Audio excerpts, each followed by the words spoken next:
Thank you, Councilwoman. I'd now like to call to order the October 16th, 2019 formal City Council meeting. Will the clerk please call the roll? Councilman DeCiccio? Here. Councilmember Garcia? Here. Councilwoman Guardado? Here. Councilman Nowakowski? Councilwoman Pastor? Here. Councilwoman Stark? Councilwoman Williams? Here. Vice Mayor Waring? Here. Mayor Gallego? Here. We have an interpreter here with us today. Mario, would you please introduce yourself? Thank you, Mayor. My name is Mario Barajas. I'm going to be making a brief announcement in Spanish for our Spanish speakers. Buenas tardes, mi nombre es Mario Barajas. Voy a estar sirviendo como el intérprete del día de hoy. Si acaso necesitaran el servicio de un intérprete, pueden acudir hacia cualquier miembro del personal de la ciudad para poder conseguir los aparatos para la interpretación. Gracias. Thank you, Mayor. Thank you. Will the city clerk please read the 24-hour paragraph? The titles of the following ordinance and resolution numbers on the agenda were available to the public at least 24 hours prior to this council meeting and therefore may be read by title or agenda item only. Ordinances number G6630 through 6631, S46083 through 46118, and resolutions 21787 through 21791. Thank you. Vice Mayor, have you had a chance to review the meetings from the February 20th, 2019 meeting? Yes. We would entertain a motion to approve those meeting minutes. I move to approve. Second. We have a motion and a second. All in favor, please say aye. Aye. Councilwoman Stark, have you had a chance to review the March 6th meeting minutes? Yes, Mayor, and I recommend approval. Second. Motion and a second. All those in favor, please say aye. Aye. Vice Mayor, do we have a motion on the boards and commissions? Motion to approve Mayor's Board and City Council Board and Commission nominations. Second. We have a motion and a second. All those in favor, please say aye. Aye. Passes unanimously. Thank you to the citizens who are willing to serve our community. I will now swear them in.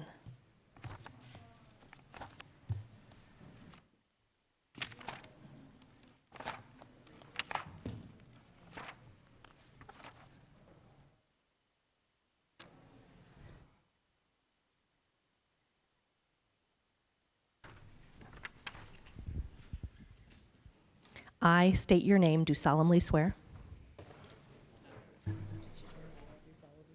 that I will support the Constitution of the United States and the Constitution and laws of the state of Arizona, that I will bear true faith and allegiance to the same and defend them against all enemies, foreign and domestic, and that I will faithfully and impartially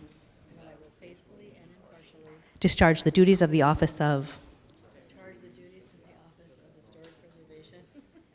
according to the best of my ability. So help me God. Congratulations. Thank you for your service. We'll ask you to come behind so the council members can personally congratulate.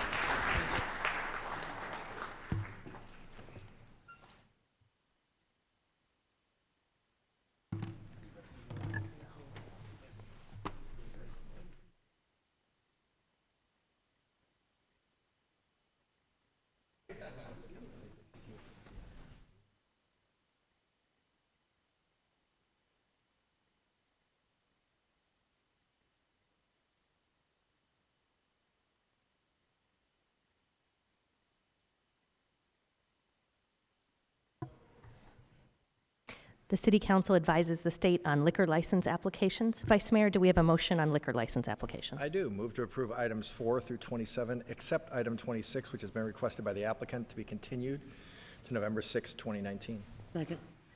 Motion and a second. Any discussion? All those in favor say aye. Aye. Any opposed? Passes unanimously. City Clerk, are we ready for ordinances, resolutions, new business, and planning and zoning? Yes, Mayor.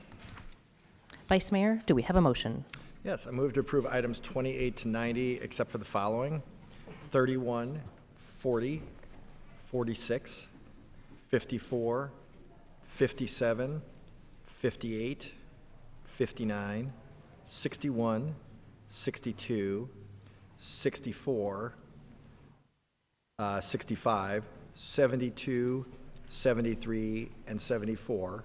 Item 51 has been withdrawn. Item 74 is as corrected, and item 65 is being held to be heard at the end of the agenda. Second. Thank you. It's like a no anyways, it doesn't matter, we don't. Roll call. DeCiccio. Yes. Garcia. Yes. Guardado. Yes. Pastor. Stark. Yes. Williams. Yes. Waring. Yes. Gallego. Yes. The motion passes 8-0. We next move to the payment ordinance, item 31. Move to approve item 31. Second. Motion and a second. Any comments? Mayor, Councilmember DeCiccio. and I've expressed this before, I've always had concern about the, basically this is a machine that the city of Phoenix uses. It monitors individuals that I believe are doing the right things. They are out there, either they're individuals that are protesting, they have a right to protest their government, but at the same time, I believe it's the same thing that goes to, like, they issue football games that I've complained about before. And it just videotapes people doing normal things. I think it's just not a thing that government should do. I love the fact that we have a great police department, but at the same time, I just don't believe this is something that the government should be infringing on, especially when it comes to videotaping with the public. I think that it's just wrong, and I'm not going to be voting for it, Mayor. Thank you. Councilmember Garcia. I also disagree with investing in technology that's going to help criminalize and infringe on people's First Amendment rights. And so I'll be voting no on this item.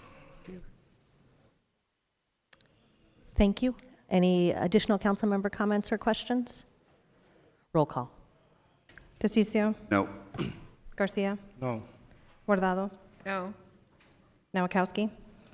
Pastor. No. I'm sorry. Stark. Yes. Williams. Yes. Waring. Gallego. Yes. I'm sorry. I'm a yes.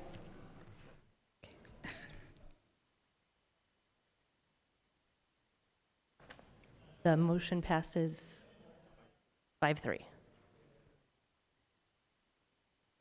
Items 40, 73, and 74 are related to the light rail. Would council members be comfortable if we take all together? I would move approval of those items. 47, Councilwoman Williams has moved approval of items 40, 73, and 74. Second. We have a motion and a second. Any council member comments or questions? All those in, I'm sorry, roll call. DeCiccio. No. Garcia. Yes. Guardado. Yes. Pastor. Yes. Stark. Yes. Williams. Yes. Waring. Gallego. Yes. Item passes 6-2. Item number 46 is related to airport finance. Councilmember DeCiccio, do you have any comments? No, I had this thing pulled, Mayor, and I want to thank the airport staff, city staff. This is the second time we've done this. So I've always believed that we've had a pension problem. It's a very creative way of doing it. It's a proposal I put together, what was it, maybe about a year and a half ago. And it's a way of literally saving money on our pensions by using lower interest rate bonds, and at the same time, right now, we've got a return of about 7.5%. I know it doesn't make a lot of sense to the public, but the bottom line is we're going to save between $700,000 and $1 million a year.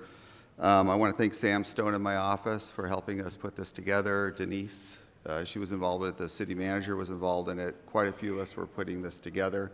We're going to save close to $700,000 over it's a 25-year period of time. So you could just figure out what the multiples are on that at $700,000 a year. We're also going to be looking at doing this on other parts of the city of Phoenix. And I just appreciate the amount of work that staff put into it. It took us about a year to figure it out and put it together.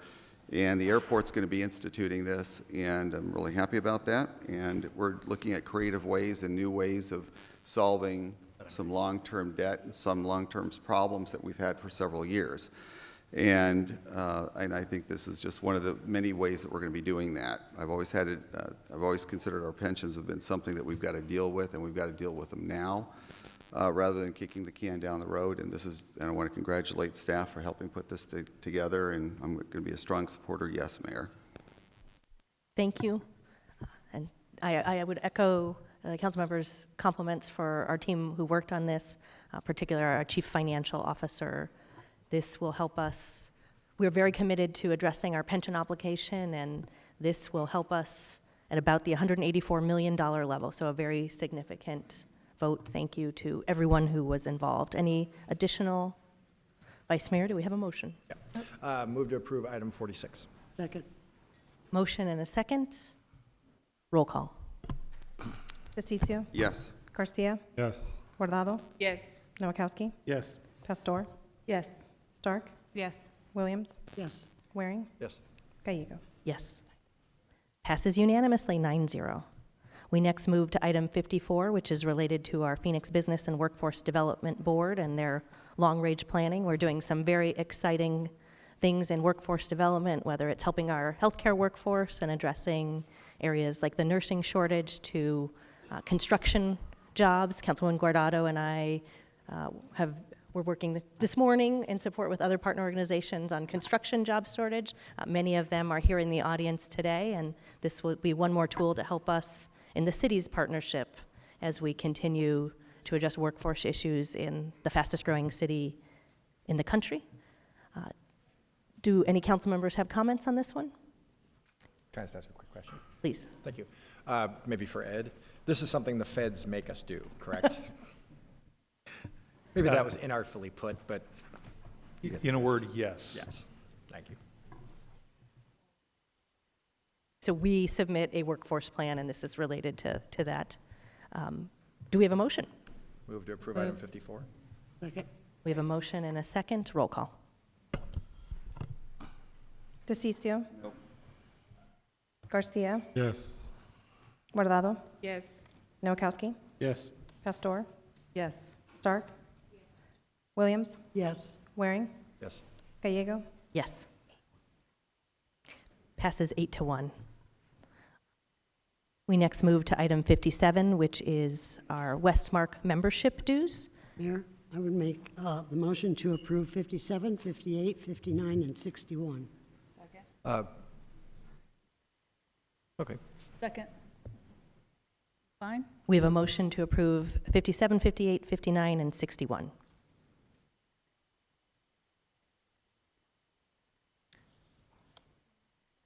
We have a 57, 58, 59, and 61. large number of cards in favor. We have Dan Clockey of the Downtown Partnership here to speak in favor of their process to move forward, and Leonard Clark as well to speak in favor. Having heard the motion, if either of you still would like to speak, come down. Otherwise, we'll move forward with the vote.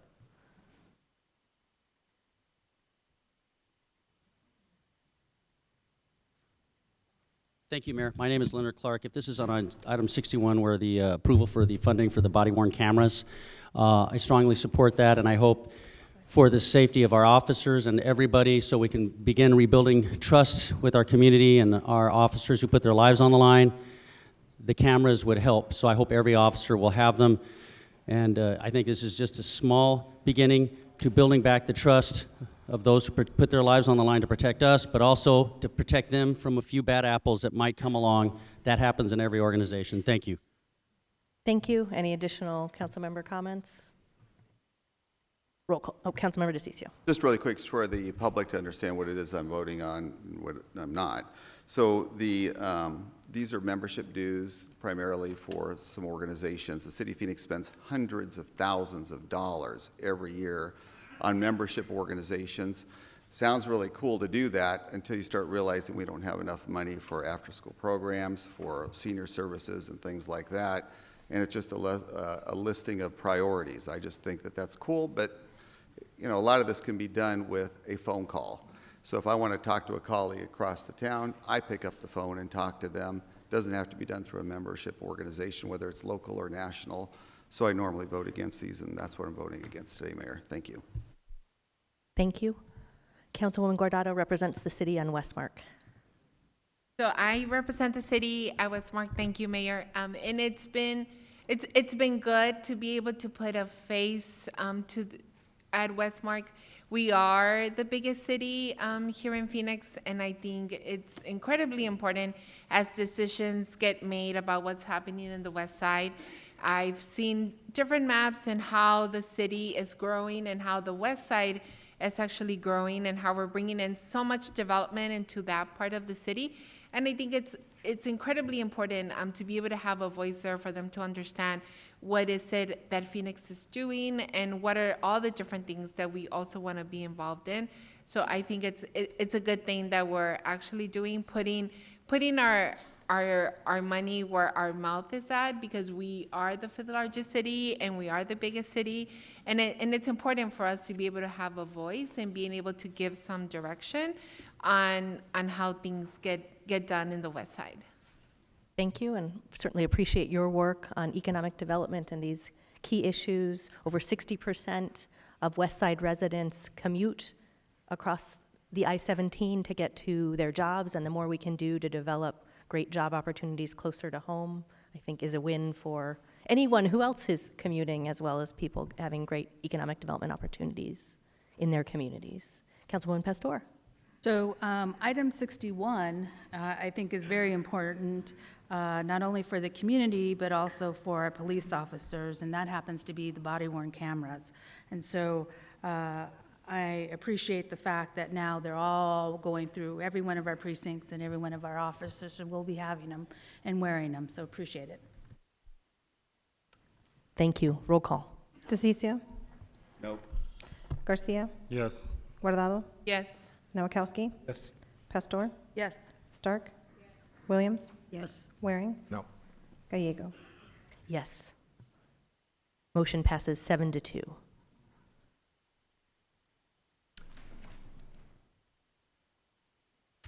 Item 62 is related to counterterrorism. Leonard Clark.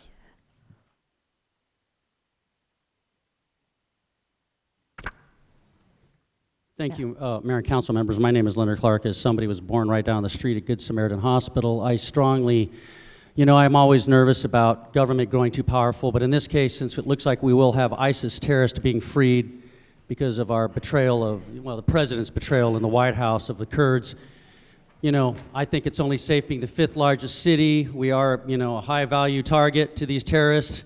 So, regrettably, I have to support this.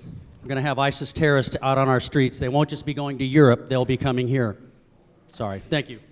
Thank you. And Leonard, you also are have pulled a card on item 64 related to Homeland Security, if you wanted to provide those comments as well. But just thank you so much. Again, I just would like to reaffirm. Thank you, Mayor. Again, my name is Leonard Clark. We do really need to consider protecting ourselves. I get it. I'm from the left. I'm a bona fide tree-hugging progressive. But, again, we do have ISIS terrorists that are now being freed. I wish the Republican Party could do something about it, but oh well, we got to protect ourselves. Thank you. Thank you. Vice Mayor, do we have a motion on items 62 and 64? Move to approve items 62 and 64. Any council member comments? Roll call. DeCiccio. Yes. Garcia. Yes. Guardado. Yes. Nowakowski. Yes. Pastor. Stark. Williams. Yes. Waring. Yes. Gallego. Yes. Motion passes 9-0. Item 72 is a joint use agreement with the Air National Guard. Move to approve item 72. Second. We have a motion and a second. Councilmember DeCiccio. Yeah, thank you, Mayor. This is something that I've worked on. I believe Councilwoman Williams did, and I believe you did as well, Mayor. So the Air National Guard is looking to expand their ability at the airport, and so you're thinking, well, what is that all about? We have refueling tankers from the Air National Guard. We are one of the main hubs in the entire country where these refueling tankers are, and for us to be able to get the expanded tankers that are here that we need to have in order to refuel our jets, we have to expand them and be able to move them to another location. This was a very long, drawn-out negotiation. I want to thank the airport for that. I mean, this was very extensive, but I think it's going to be great for the city of Phoenix. The individuals with the Air National Guard, a lot of them don't realize what they are, but they're our neighbors, and they were meant that way. When the Air National, or actually when the National Guard got established, these are individuals that are our neighbors, and it was meant to be our neighbors so that if we ever enter into a conflict, it's something that hits home and we get to see it firsthand.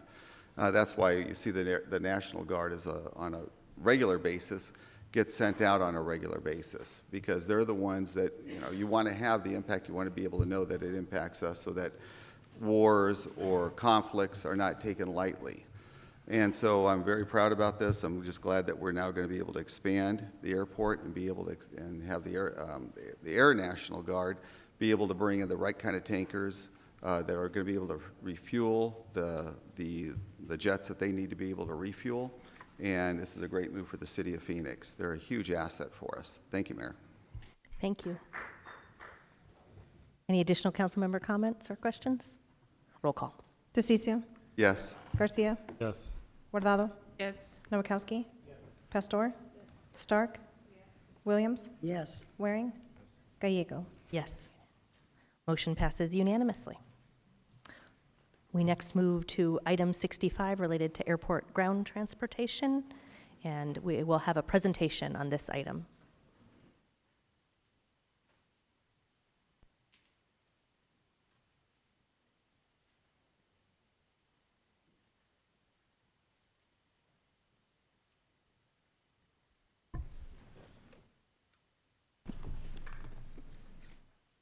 Welcome our Assistant City Manager, Gianna Janovich.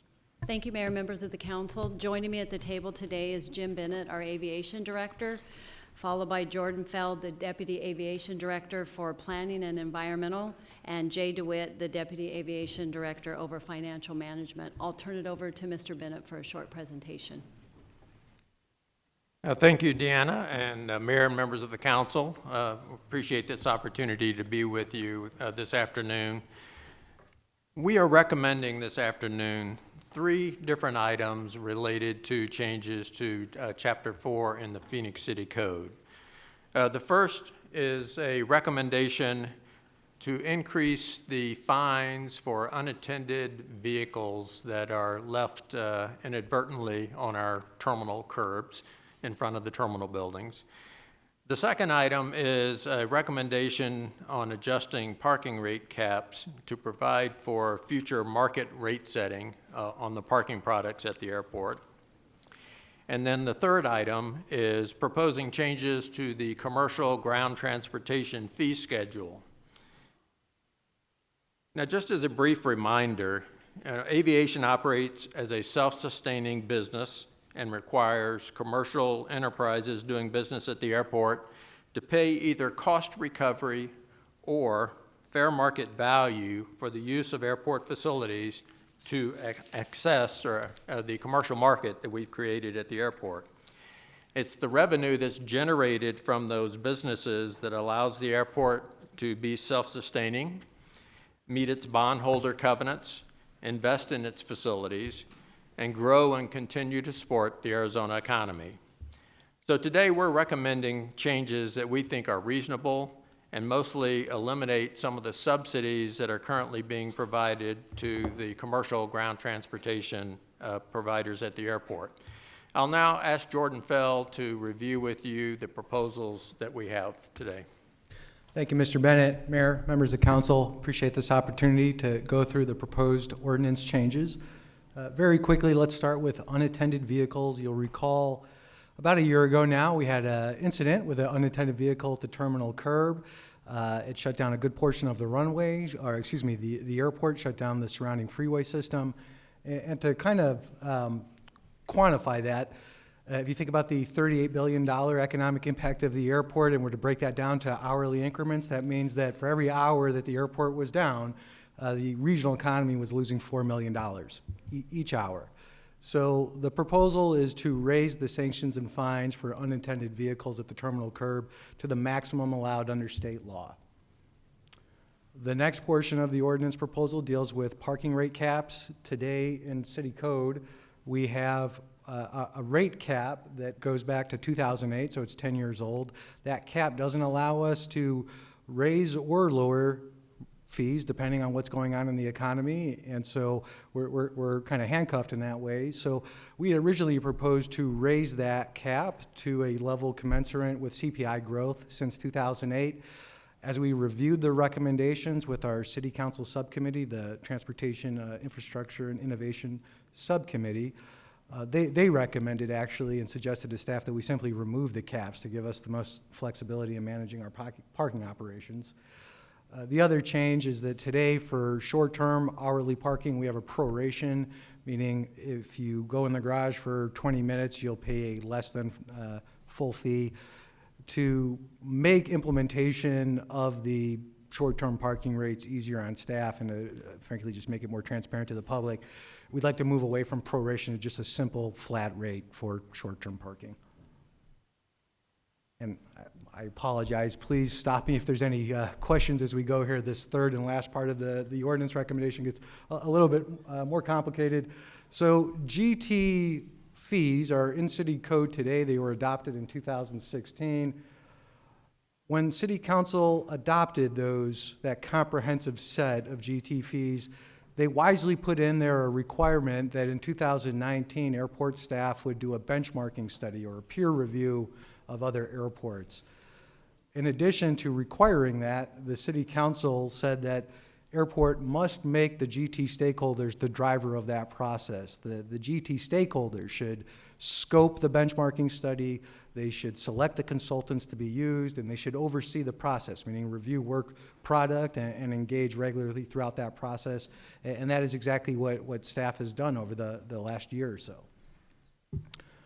So some takeaways from that very collaborative benchmarking process that we just completed. One is every airport we looked at, and the next slide I'll show those airports specifically. Every airport we looked at seeks GT cost recovery, seeks full GT cost recovery. So in that way, Sky Harbor is not like any of the airports we looked at, because today our GT costs are $26 million. That includes the SkyTrain, or portions of the SkyTrain, portions of the roadway system, the curbs, and the maintenance of all the facilities that GT uses. That adds up to $26 million, but yet we only collect around $9 million with the fees we have in place today. So we're at a significant shortfall. This next slide shows you the different airports that were looked at in the peer review. Again, the GT stakeholders selected these airports. I'll note we are showing 2 airports that weren't part of their peer review, O'Hare and DC Dallas. But the takeaway from this is, in front of you, is the TNC fees, and TNCs, transportation network companies, are Uber and Lyft, sometimes referred to as rideshare. I'll confuse everyone and probably refer to them 4 different ways for the rest of this presentation, but we're talking about Uber and Lyft right now. So these are the fees that other airports charge Uber and Lyft. It's the combined fee. I say that because one other takeaway from the benchmarking was most airports have a pickup and drop-off fee. Today, Sky Harbor only has a pickup fee. So that was another kind of key takeaway here. To be more like our peer airports, we need to raise our TNC fees. We need to move to a drop-off and pickup. And I would note, almost all of the airports we looked at had different fees for different types of GT providers, meaning taxis, limos, shuttles, intercity buses were charged different rates for different reasons. And all of the airports, almost all of the airports we looked at, had higher TNC fees relative to other types of GT providers. So that was another clear takeaway from this process. We wanted to give an example of what a average Sunday night looks like at the airport transportation network company curb. With some luck here, the video, there we go. Sorry about that. So here you're seeing congestion on a not very busy Sunday night, to be frank. The woman here is about to bob and weave in and out of traffic to get to her TNC ride. It's the model itself of lower occupancy vehicles picking up 1 or 2 people, so it's a lot of cars on the road, and you can see kind of the congestion that this creates. This is not a Sky Harbor unique trend. This is all airports would show you a video not unlike what we just saw here. I talked about the cost of SkyTrain and how that is out. Sorry. Yeah. Councilwoman Stark. Yeah, could I ask a question? So I notice in the paper that several peer airports are actually moving ground transportation away from the curb to garages or to designated parking space. Did you look at that in your analysis when you were looking, for example, LA just recently announced that they're moving all the ground transportation to a garage. Do they still charge the fee even though they're moving them further away from the curb? Yeah, thank you, Mayor, Councilwoman, great question. So that scoping information was identified by stakeholders. Wherever we could collect it through this process, we did. There are very recent examples of LAX, San Francisco, requiring all TNC activity to be moved outside of the terminal core area. And from what we can tell, that is the trend for all of these airports. Some of them charge a market comparable rate that we just showed on the last slide. Others provide some reduction for it. So it's kind of a mix. But certainly that is the trend, to move them out of the core. Thank you. Again, appreciate any questions as we go here. So let me just quickly on this slide, sorry. To give you a sense of how exactly SkyTrain impacts GT providers, commercial ground transportation providers, without the SkyTrain, the need to use the curb for this purpose, shuttles going in between parking and RC, the rental car center, would continue to create congestion, and you can see continue to use up a significant amount of the curb area. With completion of the SkyTrain, we pretty much eliminate any need for those buses. In fact, we'll be removing close to 110 buses when it's all said and done off the terminal roadway system, and that's directly related to the SkyTrain operations. So in contrast to the video we just saw, this is the 44th Street SkyTrain station, where you can see it's a much less chaotic and much easier to use for the customer way of getting into the airport. You can see just a generally more friendly and comfortable environment at the remote facility we have today, 44th Street, and of course we're constructing a second remote facility today at 24th Street. This is a aerial looking east, bird's eye view looking east at the SkyTrain, the 44th Street SkyTrain station. So again, you can see the kind of ample provision of parking and drive aisles and loading zones, creates much less congestion. That congestion is out of the terminal core, so there isn't cut-through traffic going by you as you're getting out of your vehicle. And what you can't see on this aerial is this station is within a half a mile of the State Route 143, the 202, the freeway system. So it reduces vehicle miles traveled to incentivize GT providers to go to this area. And I should note that the yellow box there, the yellow box there is the TNC hold area, and you can see again ample provision of space. Vice Mayor? Thank you. So since we're on the SkyTrain, maybe this is a good time to ask a couple of questions. So I voted against it. I think there were 2 votes, right? Because there were 2 spurs of the, and I can't remember what years those were, but it's been a while now. What years was that we built the started SkyTrain? Mayor, to Councilman Waring, the stage 1, I believe, opened in, which was to Terminal 4, opened in 2013, and then stage 1A opened in 2014, I believe, towards the end of 2014, early 2015 was the second. So it's been a while. How much did the SkyTrain cost again? I know it was pricey, but. Well, the first phase of SkyTrain, I'm going to yield to Jay DeWitt, our Deputy for Financial Management. Mayor, Councilman Waring, the full cost of the SkyTrain about $1.5 billion. First stage was 640, I believe. The second stage was 210, and the current stage 740. You're reminding me why I voted against it. That's really expensive for how much track are we talking about? How long is this thing? A 5-mile system. Like I said, it's expensive. So you've had plenty of, 2014, you have 5 years of data. I'm paraphrasing from your comment, Jordan, but so if I'm putting words in your mouth, please correct me. It sounds like you're saying at least one of the beneficiaries, maybe even the main beneficiary of the SkyTrain, is the Uber and Lyft drivers, corporations. Is there a study based on that? We have, I think it was 44 million passengers last year. What percentage of those passengers are riding the SkyTrain? Thank you, Mayor, Councilman. The SkyTrain ridership, and in short, it's doubled what we initially started with, approaching 6 million annually a year. The SkyTrain environmental documents, the purpose and need for the federal NEPA, National Environmental Policy Act oversight, all hinged on air quality, reducing congestion, dealing with the traffic, and allowing other aspects of the airport to grow and keep up with demand while providing a way to mitigate those air quality impacts. So in addition to picking up a good chunk of the passengers off the roadways we just talked about, there's a long-term air quality benefit to the SkyTrain that directly mitigates ground transportation traffic, not just TNCs, although they're 70% of the GT activity, but all GT activity on the roadways are improved because of the mitigations the SkyTrain provides.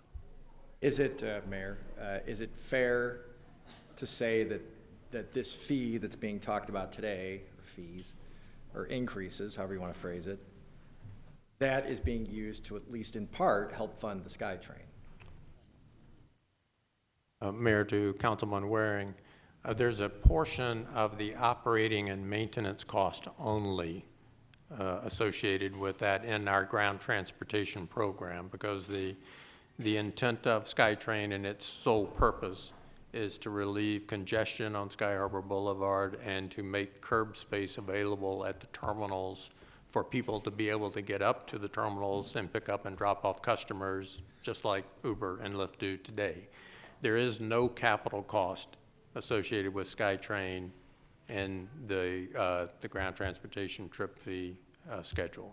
But the trip fee is going to be used to pay for the operations, which moves, of the 44 million passengers, if I'm understanding, it moves about 6 million people off the curb. Is that my interpretation? Is it accurate of what you just said, Jordan just said? Mayor, to Councilman Waring, that is correct. And if not for SkyTrain, then those 6 million or 5.5 to 6 million would then be using some other vehicles, either shuttle buses or private vehicles, to access the terminals. For $1.5 billion, you could have bought them a lot of Prius trips or something to get down to the curbs, but Mayor, to Councilman Waring, but the $1.5 billion, as Mr. DeWitt indicated, is for the full train out to the rental car center. So when the train is completed to the rental car center, that will remove almost another 7 million people that are currently riding shuttle buses off the curb, as Jordan indicated in one of those photographs. So the total ridership will be somewhere over 12 million passengers per year. And then operating costs associated with the phase that's currently under construction will be attributed to the rental car center cost center, and it will not be attributed to the ground transportation cost center. okay. So the idea is we're going to have less buses because we've got the SkyTrain, and that frees up space for the Uber and Lyft drivers, so they need to pay. Is that basically what, that seems a little vague and not fleshed out. What percentage, you talked about the curb, I mean, do you have a number? Because I remember the bus as well. I don't travel much now. I used to have fun in travel, and now I've got kids instead. Just kidding. Little parental humor there. I used to travel a lot, actually. So, you know, I used to take those buses all the time. I'd park in the West Economy or whatever. I know you and I have discussed this before, so that's, you know, I didn't remember them taking up so much of the curbside space that removing them would free up all this space for something else. Do you know what percentage? Because that was a little vague in Jordan's presentation. Mayor, Vice Mayor, I apologize. I don't know the exact number that the buses have used or are currently using. And in some ways, maybe I emphasize that portion of the air quality relationship to this discussion. If you were to take the $1.5 billion and buy everyone a Prius, those green cars would still be interacting with non-green cars on that same roadway, creating the same congestion issue and the same air quality impacts for the non-Priuses. So to give ground transportation providers the option between a premium service where they can go to the curb or do pickup and drop off remotely, and more economic service, The only way to do that and maintain good air quality numbers is to do it with a SkyTrain system. I guess I'll just say this, I don't mean to be overly critical, but you did highlight and emphasize the space of the buses, and now you're telling me you don't know how much space the buses really took up, so you can't really tell me how much was saved, because you don't know how much it took up.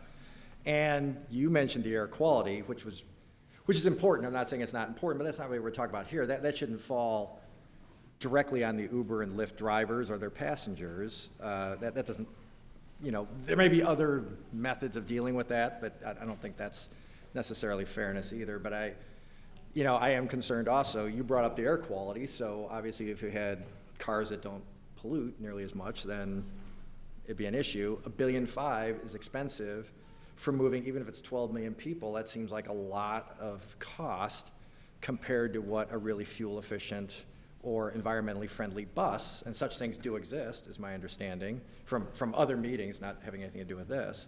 I think the city buys them now, right? Don't we? Yeah, we're buying, pretty environmentally friendly buses for other stuff. So I don't know why we couldn't have done it for this, and maybe not had the need for this fee, which pays for the operations for this enormously expensive SkyTrain, which, again, not to rehash battles of the past, but something I thought strongly about a long time ago. So I guess I'll just leave it there. I also want to let's be cautious when we throw around, basic, concepts that were delineated as why this is so important for this thing that obviously has a lot of people either unhappy or certainly interested as salient points, and then not have any data to back that up. Thank you. Thank you.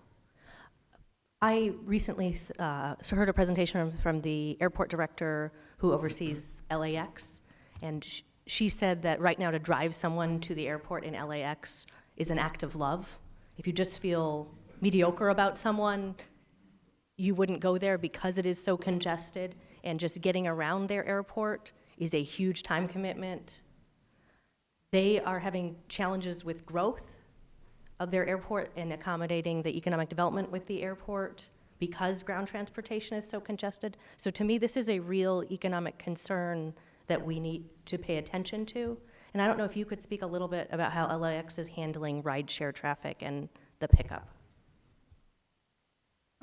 Mayor and members of the council, based on the articles that we've been reading, it is my understanding that I believe on the 1st of November, I believe is the effective date, that they are putting ride shares as well as taxis in a remote lot for pickup. And it will be accessible from a couple of the terminals. I think it's within walking distance, but for all of the other terminals at LAX, you'll be required to take a shuttle bus to the lot in order to pick up your ground transportation at that location. And we have heard from stakeholders that curbside pickup is valuable to Phoenix stakeholders, so I think that's important to keep in mind, that for many LAX stakeholders, you have to take a significant shuttle and you don't have an option. Right, and Mayor and members of the council, as Mr. Feld indicated, there are several airports that have had to migrate to the parking garage solution, so that even up in, I believe, Las Vegas does the same thing. Las Vegas, San Francisco, now Los Angeles. There are other airports that are migrating to that model because of the congestion on the roadways and the curbs. I think we're fortunate at this point that we're not, going to have to move this activity from the curb, but it's a premium, to access right up at the curb. But in the longer term, depending on the continued growth of the airport, we may have to revisit that curb accessibility at some point. Thank you. Councilmember DeCiccio. Just to Jim's point, though, too.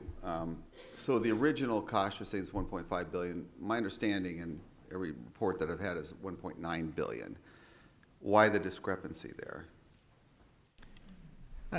Mayor, to Councilman DeCiccio, I'm not familiar with the $1.9 billion number. Well, it was bandied about back in 2010, 2011. And then I should add that the second part of the SkyTrain did come in significantly under budget, not $400 million, but the $1.5 billion since I've joined this project in 2007 has been the number. Okay, well, under Phil Gordon, I'm telling you, I was here. We had this discussion, it was 1.9 billion. Then what is the total amount of all the segments that are in there? Is that the entire amount, the 1.5? 1.5 is the total for all segments. Okay. And so could you also speak to, because I know this was a question that came up, the use of the LPRs. How are we going to enforce this mechanism on the Uber and Lyft drivers? How's that going to happen? How are you going to know who they are? Mayor, to members of the council, we do not have an LPR system at the airport. Right. Are you has this been part of the discussion at all, or no? No, it has not been part of this discussion at all. Just to clarify, I think we're talking about license plate readers, Right. VLPR, vehicle License plate recognition, yes. Is that what you're Or referring to, facial Councilman? recognition or anything else like that? That has not been any, to my knowledge, any discussion along those lines. How we currently manage this is through what's called a geofence, where the airport has a geofence around it, and so it tracks, in cooperation with the Uber and Lyft, it tracks the cars coming and going through the geofence. So I want to make sure that we get this on the record then. The City of Phoenix has any intentions, and there's no plan, no nothing of using the license plate readers or any type of facial recognition or anything else like that. We will not do that, correct? For this program? Well, That's correct. Well, for this program, Right. but are we planning on using it for anything else? I'd sure like to know. Well, the airport director couldn't speak to that. He can only speak to the airport. And as I No, that's understand what it I'm from the talking about. airport Yeah. Director, there's no license plate reader program at the airport. Ma'am, the only license plate reading that we have is in the parking garages or parking facilities that we operate, and those are integral parts of the revenue control system in a parking operation. Oh, I just want to make sure, I mean, this is a future thing, but I want to make sure it's on the record here too. So I'm going to be more clear. What we do now, I get it. I'm talking about where we're going in the future. We're not going to be looking at any type of facial recognition. I'm just trying to get this on the record, that's it. Well, and I believe Councilman Nowakowski, who chairs our Public Safety Subcommittee, has agreed to have this item on the Public Safety agenda so that we can have Agreed. a more comprehensive debate. Agreed. I just want to make sure I get him on the record saying that he's not going to do this. I don't think we can say we're not going to into the future. I think we can say we're not, Mr. Bennett said we use license plate readers at the parking garages to check who comes in now. I agree. And we're not using facial recognition or license plate readers other than that. I'm just trying to get it on the Hudson record Harbor. right now. But as to committing to a future thing, we're not prepared to say that right now. Well, it's an issue. And so we are going to be dealing with that at the City of Phoenix because quite a few of us up here are concerned about what's happening with government being able to read even the public's faces. I think it's just wrong. But I just want to make sure on your end there's no intention of doing that, at least with this program. I'm just trying to get this off the table, Jim. Mayor, members of the council, yes, with this program, there is no intent to incorporate license plate recognition or facial recognition as part of this program that is before your That's council perfect. today. Thank you, Jim. Councilwoman Pastor. So I just want to be clear, that's not what we voted on in our subcommittee at all. So that is not a topic as of today as we're voting. Mayor to Councilwoman Pastor, no, it is not before you today. Okay, so I'm assuming in the future that if this topic comes about, it does go to a subcommittee. It sounds like it's going to the safety subcommittee, and if it goes to a safety subcommittee, then it'll also probably more than likely come through our transportation infrastructure subcommittee. So there'll be several, if this discussion comes about, there'll be several different ways to have a dialogue before it comes to council. Mayor to Councilwoman Pastor, I'm certain that would in fact be the case. Thank you. Councilmember Garcia. Are you done with the presentation, or there's still some left? More slides, but. Oh, more slides. So if there isn't a slide on more the environmental protection or air quality, representing the neighborhoods around the airport, I would want to know a little bit more about that. So if there isn't in the slides, I would like to just, for you to talk a little bit about the environmental impacts currently at the airport. Sure, Mayor and Councilmember Garcia, appreciate the question.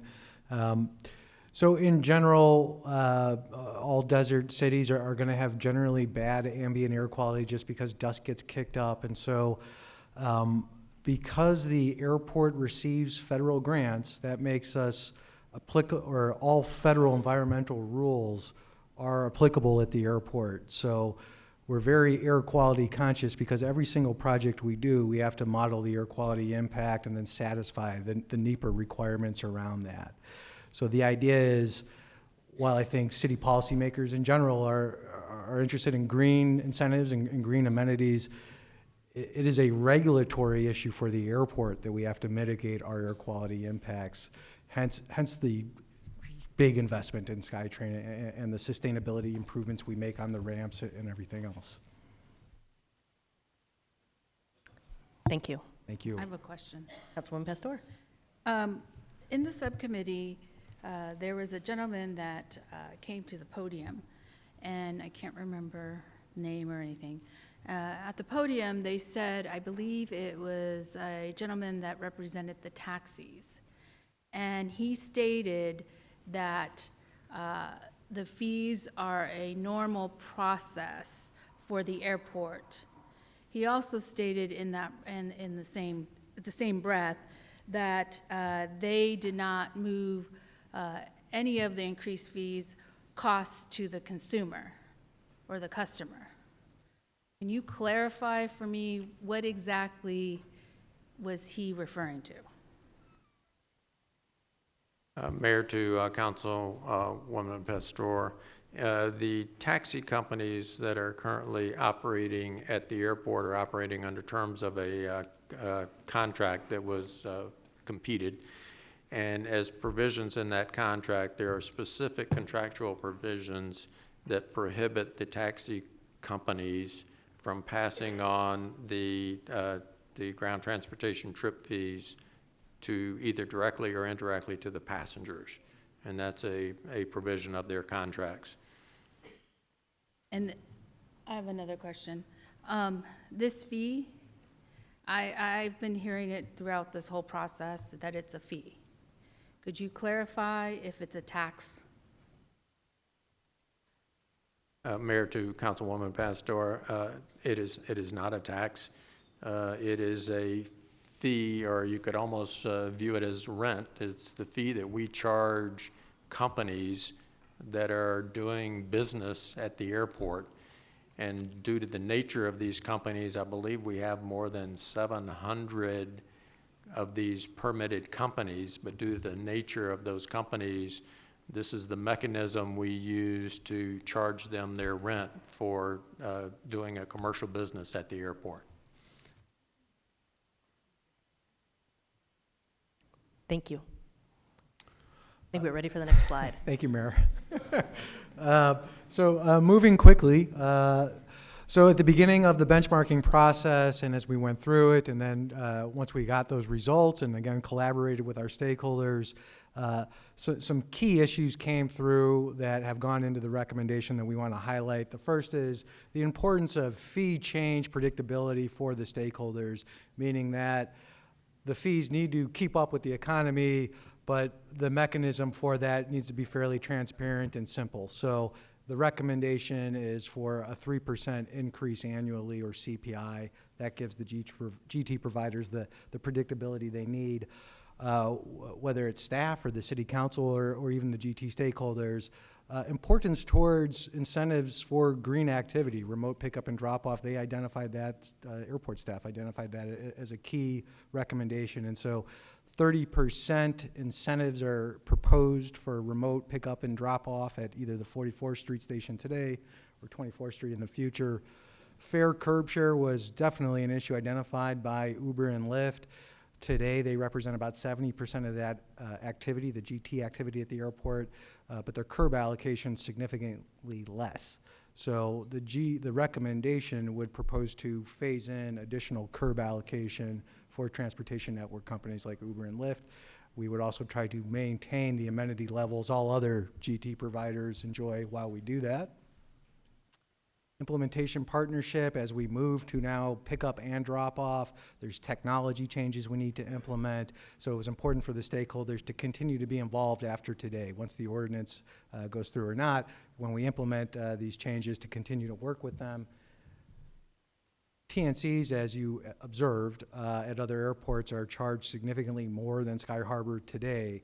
So to close that gap is to increase the TNC fees a good amount. And so fairly, the TNCs asked that we phase in those higher fees over several years, so the recommendation does include that. And finally, with these higher fees, Uber and Lyft have asked for additional amenities and modernization and upgrades, so better Wi-Fi at the curb, better branding and signage and wayfinding.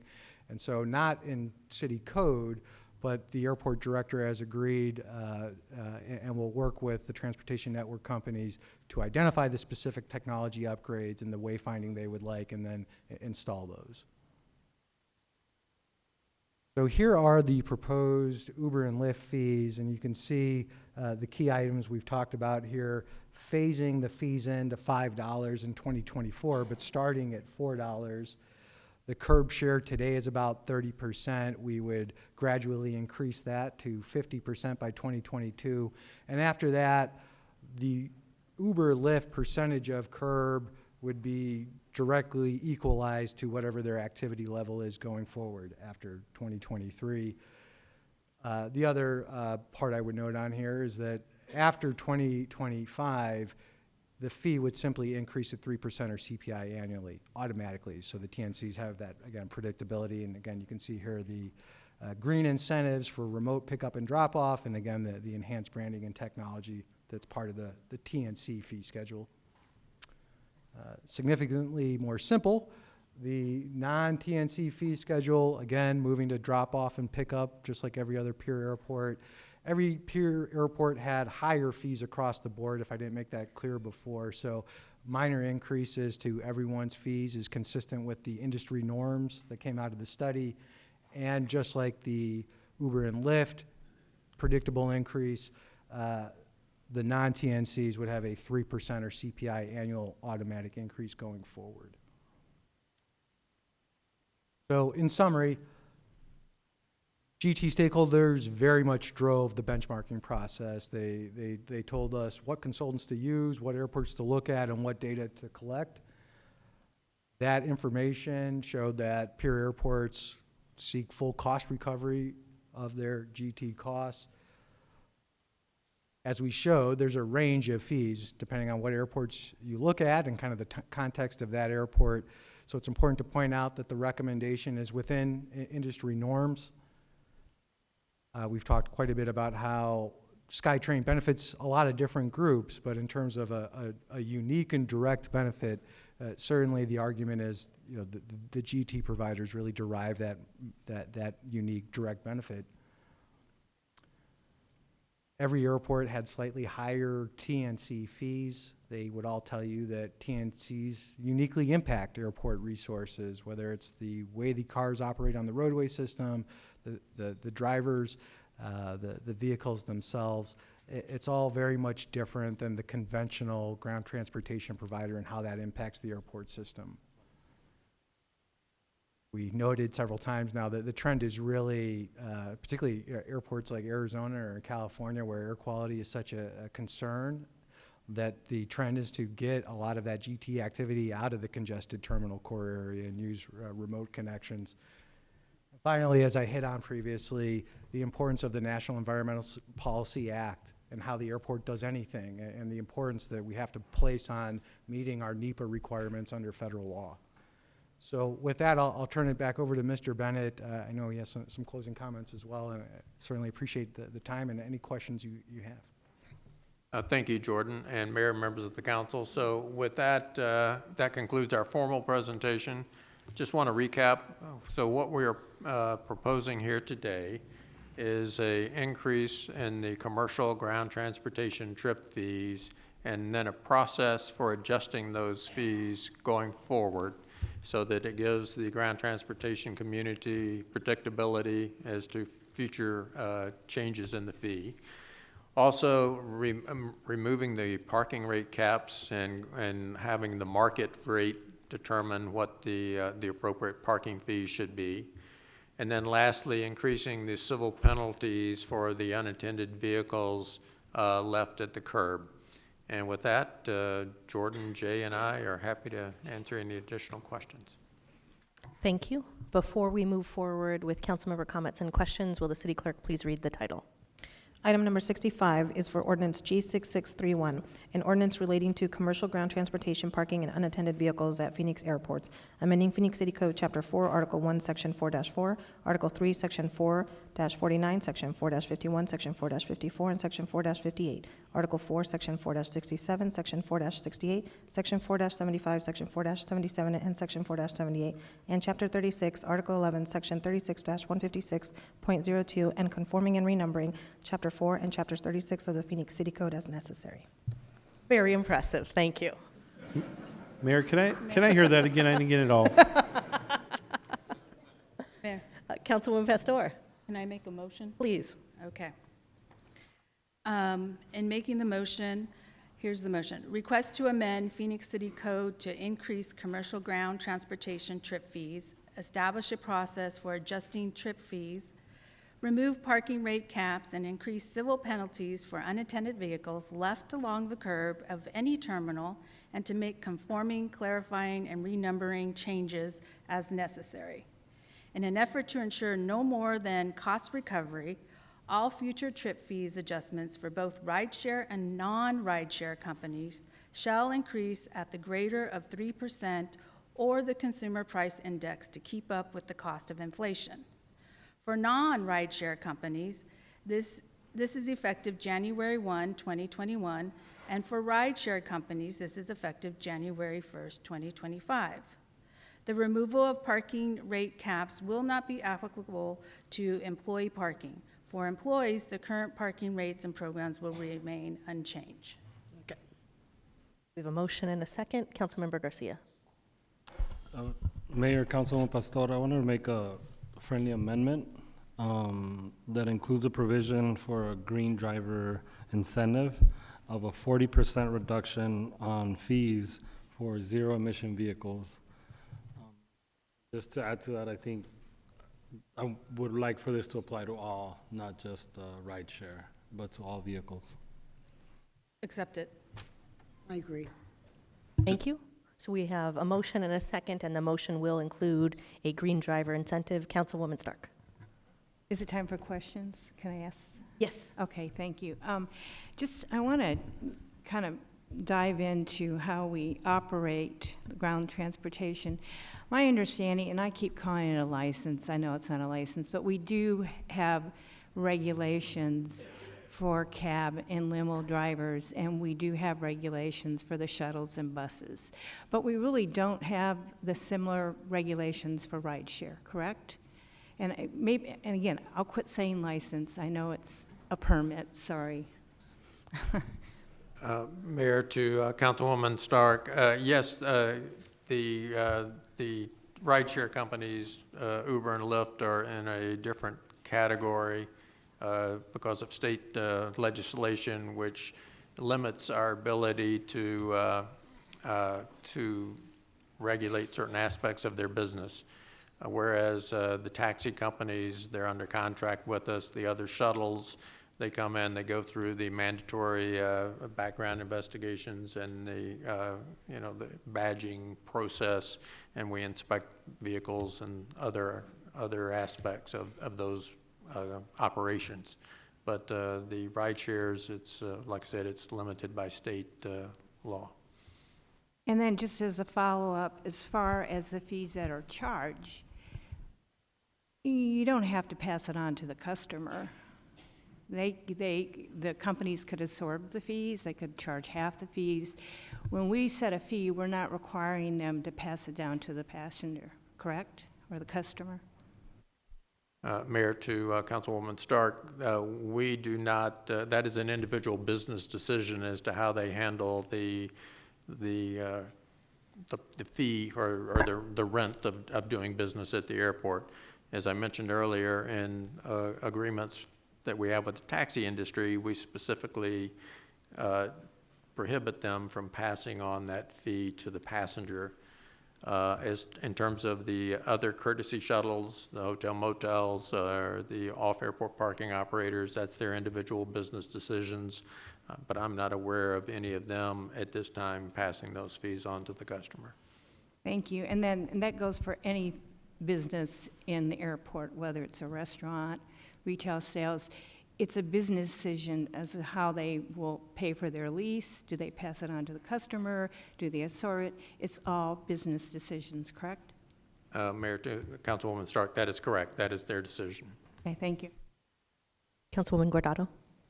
So I just wanted to clarify, Jim, on Councilwoman Pastor's motion. Can you just clarify? I just want to make sure that there is going to be a cap for employee parking. Mayor, to Councilwoman Guardado, that is correct. Based on that motion, the existing provisions in Chapter 4 of the Phoenix Code will remain in terms of employee parking. Thank you. Thank you. And certainly several council members, including Councilman Pastor and Guardado, have been working on the issue related to employee parking. So thank you for your attention to that issue.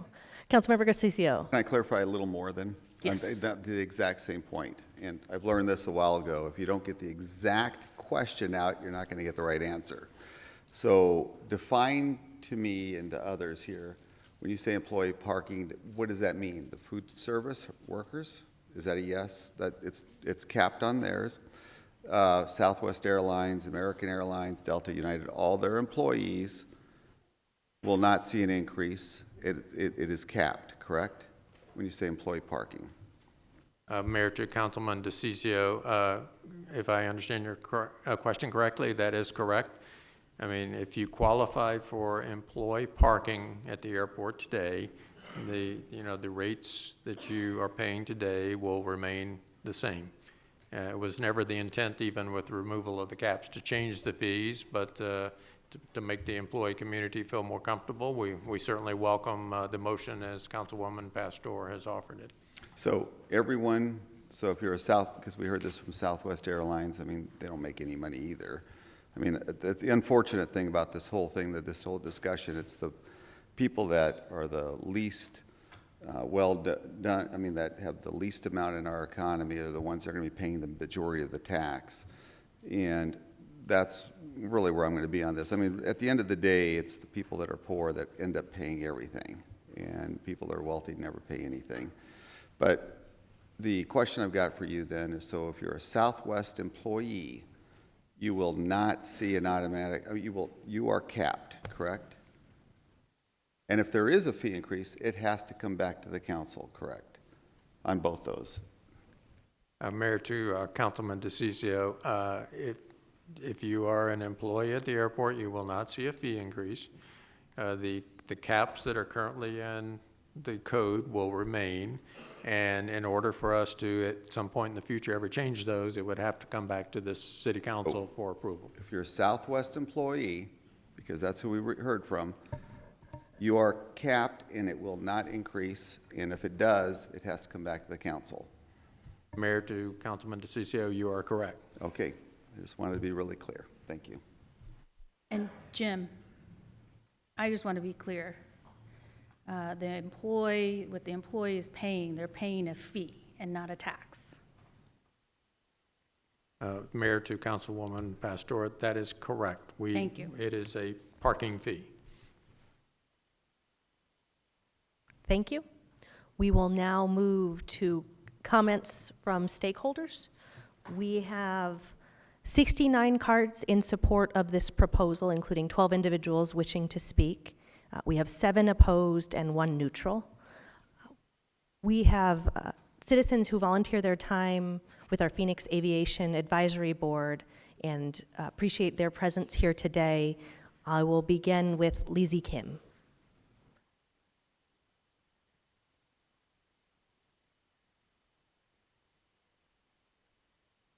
And Lizzie will be followed by Andrew Cohn. We have a podium here, and speakers will have up to 2 minutes to address us.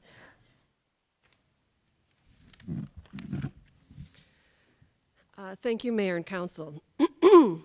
My name is Lizzie Kim. I'm speaking here today in my role as the chair of the Phoenix Aviation Advisory Board. You heard today that my board unanimously approved this proposal. What you may not know is that 3 of my board members, that's Andrew Cohen, Stephanie Cherney, and myself, we spent a lot of time on this particular matter. And we did this because the 3 of us were board members who were actively involved in the initial introduction of Uber and Lyft at the airport 3 years ago. That puts us in a very unique position to be unusually well informed about the operation of Uber and Lyft at the airport, both before and after their introduction. But it also means that we're in this unusual position of being a neutral. We are not the airport. We are not Uber and Lyft. We actually stand much the way you all do as a proxy for the public to balance out the public's desire to have a world-class airport and the cost of creating that kind of result. So at our request, all of the ground transportation companies and the airport came together to negotiate these fees. And I want to just publicly thank them all for the time that they spent. These negotiations lasted 3 days. One day I was literally going from one boardroom to another to facilitate a negotiation between the various parties, the airport, as well as the various ground transportation companies. The recommendation that you have today is the result of that negotiation.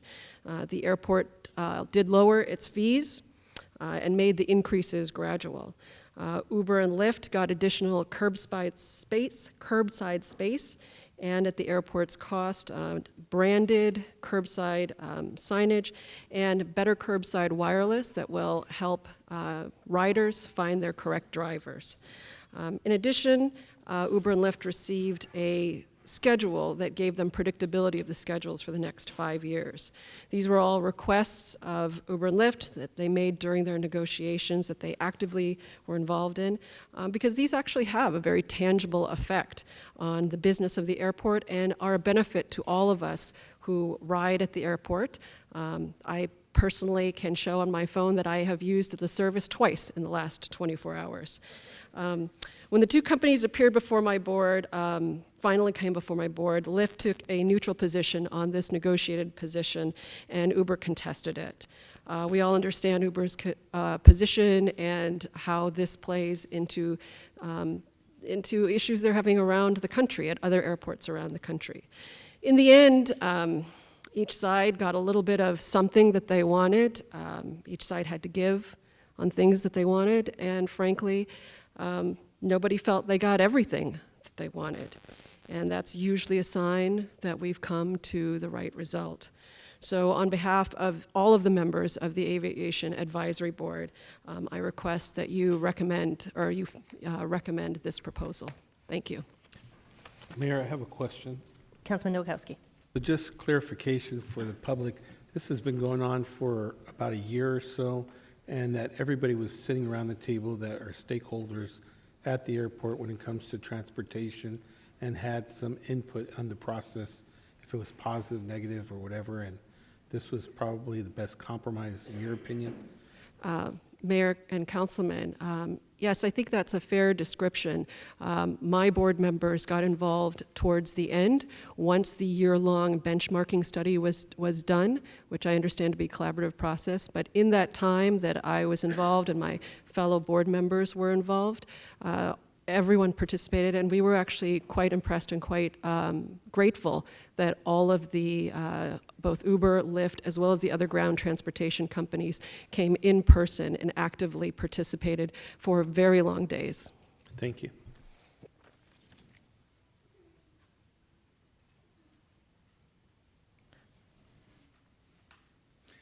Andrew Cohen. I live in City of Phoenix. I'm Mariposa and 61st Street. I'm struck this is actually my first time in front of this body in this chamber with all my years of being here.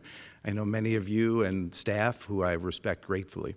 I'll tell you, Ms. Kim did a great job in elegantly laying out what took place. There were very spirited, vigorous discussions that took place, and I'm so impressed by the PAB because we were so actively involved. Most of these boards hear things, they give an adjudication, and they send it on, and they never get actively involved. I will tell you that not only was it direct, spirited discussion, but the best discussion is when everybody leaves the table really unhappy. That means you've done your job. If one party left happy, that means that it really was not a fair resolution. And I'll tell you, at the invocation here, I wrote this down, the priest said, "Be kind in your disagreements." And I will tell you that there was great disagreement throughout this entire process for the year that led up to the PAB being actively involved. And we encouraged these people, including staff, to come and discuss this in an open fashion. And so I will tell you, there's been a lesson learned for me, hopefully for you folks too. I know that there's the perception that this is a tax. This was a business election that these carriers decided to make to go ahead and pass this on to the customers. I was actively involved in the taxi cab discussions when they were prohibited from passing this on. We don't have any control if Uber and Lyft decide to do surge pricing. That's an election that they make. So you have to understand that I sit on this board to benefit the city of Phoenix and protect the constituents of this city. And I think that our PAB members did a great job. And I would encourage you, as Ms. Kim did, as Ms. Cherney, who participated, to carry this through so we can put this to rest and start to continue to run what I think is the greatest airport in the country. Thank you very much. Lauren King, followed by John DePipa.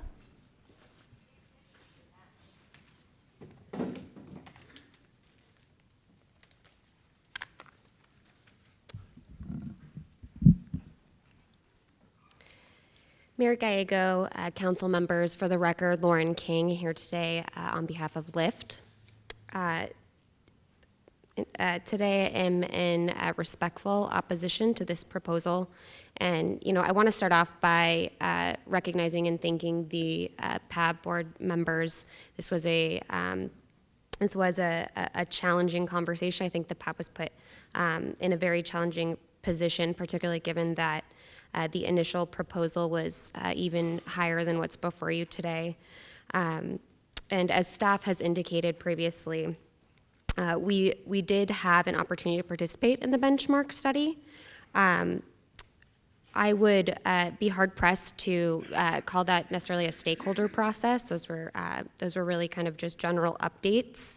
And we were happy to come to the table to negotiate what we felt would be a fair fee increase. But what the airport has proposed is far from fair or equitable and is a significant departure from the fee that was recommended by the consultant that was ultimately chosen and paid for by the city of Phoenix.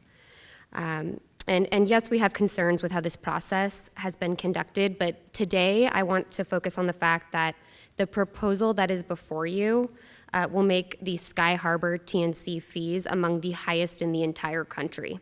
It's a 200% increase for rideshare companies, yes, but also for the millions of passengers who choose Lyft and Uber to get to and from Sky Harbor. A tax that alone comprises 30 to 50% of the average one-way fare to the airport. And just have very significant concerns with just the precedent that this sets. It takes airport leadership's budget shortcomings and makes it the responsibility of the constituents who rely on rideshare for an affordable and efficient method of transportation, and the drivers who rely on the flexible earnings and opportunities that Lyft provides. And it will undoubtedly hurt driver earnings due to less demand.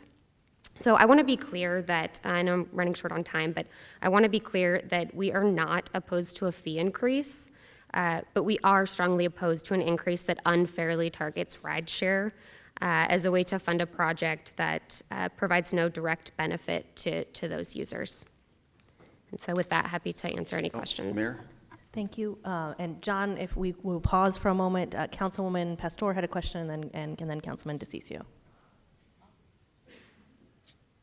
Okay, Councilmember DeCiccio. Hey, thanks. So I don't know if you remember or not, but I was called to the legislature to help negotiate to allow Uber and Lyft at the airport. This was several years ago. It was Representative Livingston, my daughters. We actually sat through hours of meetings. My one daughter, I think you'd be proud of, both of them actually. One of them took 14 pages of notes in that meeting. And the idea was to make sure that it was equal and make sure that it was fair. And it took, days of negotiations and work on that. The governor ended up signing the bill. It all worked out. So I've got some stake here to, I believe in free competition. One of the things, I'm just going to mention it right off the bat, is as we were looking for equity and making sure that it was fair, then the rideshare companies came back and tried to stick it to the taxi companies, and then I had to go meet with the governor's office. I'm just letting you know that if you push fairness and make sure that it's part of your mantra, then if you come back and try to push something that's going to be harder on them, then it creates ill will. And so that's what occurred back then. I think that what's occurring here is you're going to start to see a killing off of a success in business. So when I talked about the poor, people that are the least able to afford it, I believe, you can call it a fee, you can call it a tax, call it whatever you want. It's still something that's going to be stuck to people that use rideshare for a reason, because they can't afford anything else. They can't afford to be able to do it.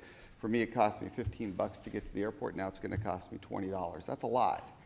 And for the common man and woman, the drivers that are out there, those individuals, it's not fair to them either. So what you end up seeing is government doing a taking here and finding a way to kill off success. And you're starting to see it across the country. All the rules, the regulations, take successful business like Uber and Lyft that started from nothing, and then all of a sudden turn into this, hey, we want a piece of that action, when in fact, the government, us, we've never done anything to earn it. We've earned none of your success. It's not we haven't earned it. So we're willing, what's happening is you're starting to see individuals be able to take a money grab in order to take the success away from the drivers that barely are making it, and the public that is looking for a service that they'd like to be able to do in a least expensive way of doing it. So you're starting to see a killing off of an industry.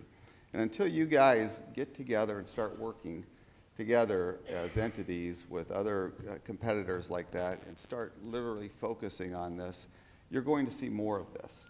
Your only alternative, and the fact that you're here, and the reason I'm bringing this up to them, you're going to get destroyed here today at this council meeting. This council's going to vote against you. It'll probably be 7-2 vote. You're going to see contractors that do business at the airport.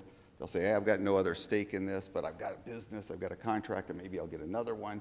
You're going to see those individuals come up here, and you're going to see an entire machine try to squash the little guy. And that's what you're going to see today. Your only alternative is to fight back. If you do not fight back, you're going to see this wave occur. You won't be able to do it here. You might be able to do a referendum on this. I'm not sure legally if you can do that. You might have to go through an initiative to make sure that we're part of the state law that the realtors passed. I believe it's Proposition 126 that prohibits taxes on services. And I don't know if it's applicable to this one or not. I think transportation was kind of taken out of that, but you might have to find a way to do that. But if you don't do that, you're going to get destroyed across the country because people want your success for not earning it. That is what's occurring here. People want your money that you're making, and they're willing to go after the poor guys. That's what they're willing to do here in order to basically take apart an industry. So I would strongly suggest you will get destroyed here today, okay? But you need to take this forward. Do not give up. And be fair. You need to be fair, okay? Because I saw what occurred in those negotiations. And at the same time, the public will support you because they want to see fairness. The public wants to see that. They don't want to see these types of things come out.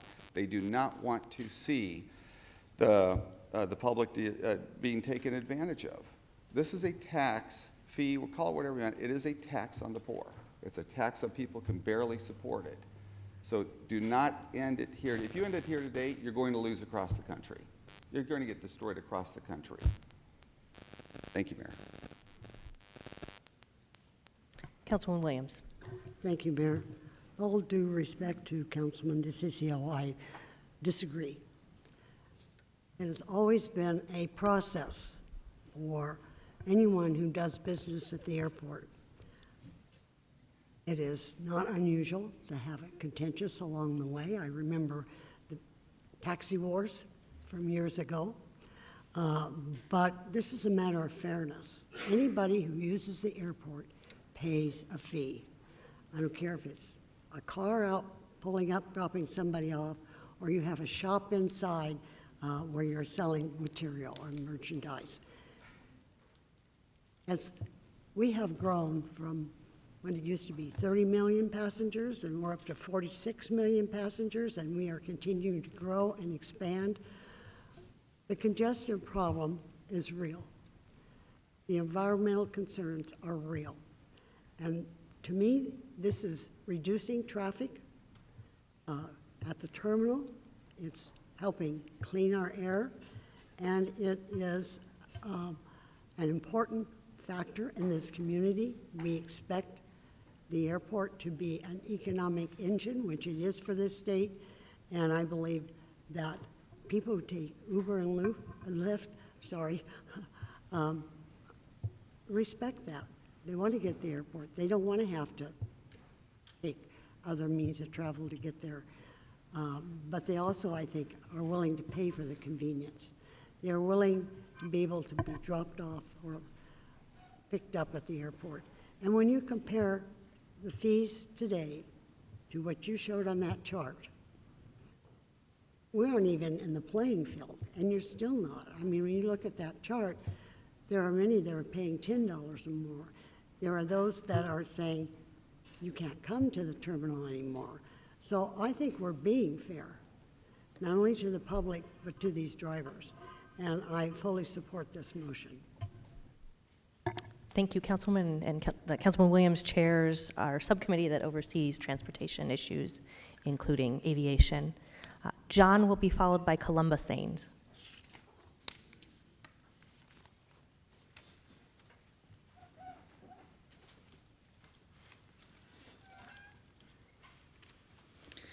Good afternoon, Mayor Gallego and members of the City Council.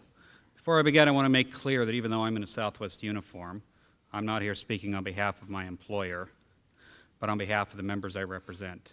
I actually have 3 members that I'm honored to represent in the audience, if they could take a stand. Thank you. Okay, I'm a Southwest Airlines flight attendant and a proud union member of Transport Workers Union of America, Local 556. Besides being a union member, I'm also the base representative for the 1,300 plus flight attendants who call Phoenix home. I've been following the parking situation at Sky Harbor and have recently read Ordinance G-6631 and want to thank Councilwoman Laura Pastor for proposing an amendment to keep the parking costs of the employees who park at the airport status quo. I also want to thank Councilman DeCiccio's Chief of Staff for his assistance. There are 2 win-win suggestions that would be beneficial to the airport in terms of added revenue that I constantly hear from the members I represent.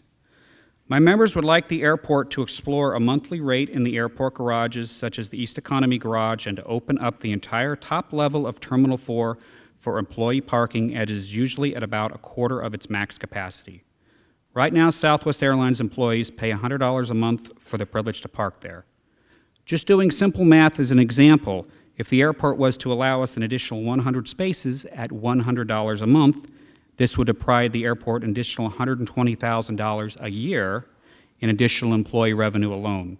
I know that might not seem like much in the grand scheme of things, but the fact that it is guaranteed income should be recognized. Also, I understand the airport has concerns about customer parking, but as I mentioned, the lot is regularly a quarter full, and I believe if the airport was willing to sit down with the interested parties, a reasonable compromise could be reached rather than just eliminating the idea altogether. Director Bennett, in the future, I would like to be included in any discussions that affect employee parking and give you or your associates my business card. In closing, the members I represent want to thank you, the Phoenix City Council, for listening to our concerns and taking the appropriate action to protect our pocketbooks and our way of life. Thank you. Thank you for your testimony. Colombo will be followed by Piper Overstreet.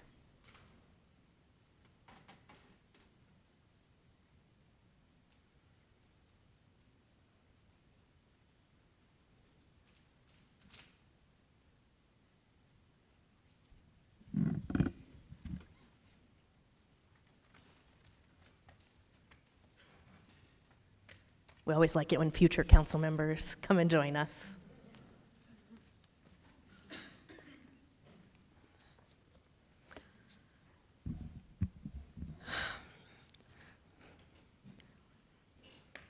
Oh. Hi, my name is Columba, and I'm a mother of three. As we know, Phoenix is one of the most polluted metropolitan areas in the U.S., number 7 out of 228. At the same time, we're the most fast-growing cities, number 4. And we definitely need initiatives that will help us reduce green gas emissions from vehicles.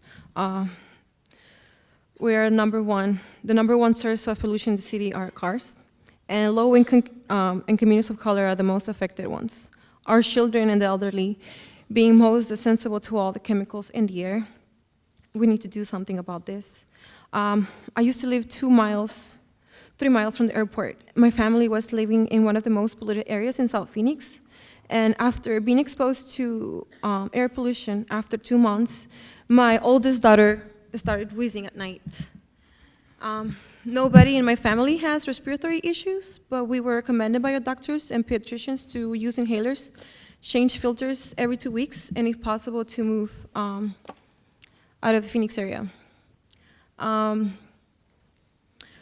of this proposed ordinance incentivize the rideshare drop-off at the SkyTrain station will help reduce greenhouse emissions by reducing a total roadway traffic in the terminal area and by giving rideshare providers an activity area that is closer to freeways, reducing the total vehicle miles traveled. As a mother, I want you to consider not only to have other businesses pay their fair share, but to protect the health of our communities and to start leading the way to reduce greenhouse emissions. Thank you. Thank you. And when your daughter goes into public service, we'll know it was today's meeting. Piper Overstreet, followed by Brian Amaral. Greetings, Mayor Gallego and members of the council. I'm Piper Overstreet, and I'm here on behalf of Uber, along with my colleague Chris Garcia, who's seated behind me. I will provide some comments, and then we stand ready for any questions that you may have. As many in this room are probably aware, we have been consistent in our opposition to this fee proposal, which represents a 200% increase in one fell swoop. We are absolutely willing to pay our fair share. At no time have I come before any public body who's considered this proposal and said that we're not willing to pay our fair share. Chief among our concern here is the fact that the fee recommendation outlined in the airport's benchmark study was basically tossed aside so that TNCs could be made to pay for 80% of SkyTrain operations and maintenance. The revenue, and this is an important point, the revenue from this proposal will be well above what the airport needs to recover costs for ground transportation management operations. One would hope that fairness and fiscal responsibility would be a guiding light in these discussions, or that the potential impact on your constituents who rely on TNCs as an affordable transportation option would give you some pause. As such, we remain opposed and hope that you would allow for more time for stakeholders to work toward a plan that is fair to riders, to the airport, and to transportation providers. And with that, I stand ready for any questions you may have. And if there's any technical airport questions, I'll invite Chris up if that's okay. Wonderful, thank you for your testimony. Oh, I think we have no questions. I have questions to the staff. Okay. I have heard 200% increase, departure from the consultant, well above the cost, and this is the highest fee. Could you please let me know if that's true or not true? Mayor, Council Member Pastor, appreciate the question. We started off this process by explaining what it is to benchmark, to collect data from different airports. The Uber and Lyft people giving testimony today, these same interests started the process by saying, staff, you need to be aware that every single airport's different. And so there's really limited value in trying to make an apples to oranges comparison here. We all understood that at the beginning of the process, so it was clearly stated to everyone, and I think understood by everyone, that the results of the benchmarking would provide parameters for industry norms. It was never the intent for the study to produce a single average number that would be the recommendation. It was set up so that we would all have data that was transparently collected and delivered the data points that the GT stakeholders felt were important, and staff interpreted that data to be what the recommendation is before you. They've obviously interpreted it differently, but it was never the intent for the benchmarking study to say this average of these airports should be this fee, and it was never represented that way. Okay, I understand the departure from where that piece. The other one was 200% increase, highest fee, well above the cost for the airport. Mayor, to Councilwoman Pastor, in terms of well above the cost, that is not an accurate representation. I believe they are excluding the concept that we include SkyTrain, as we've previously discussed here this afternoon, as an integral part of the ground transportation program.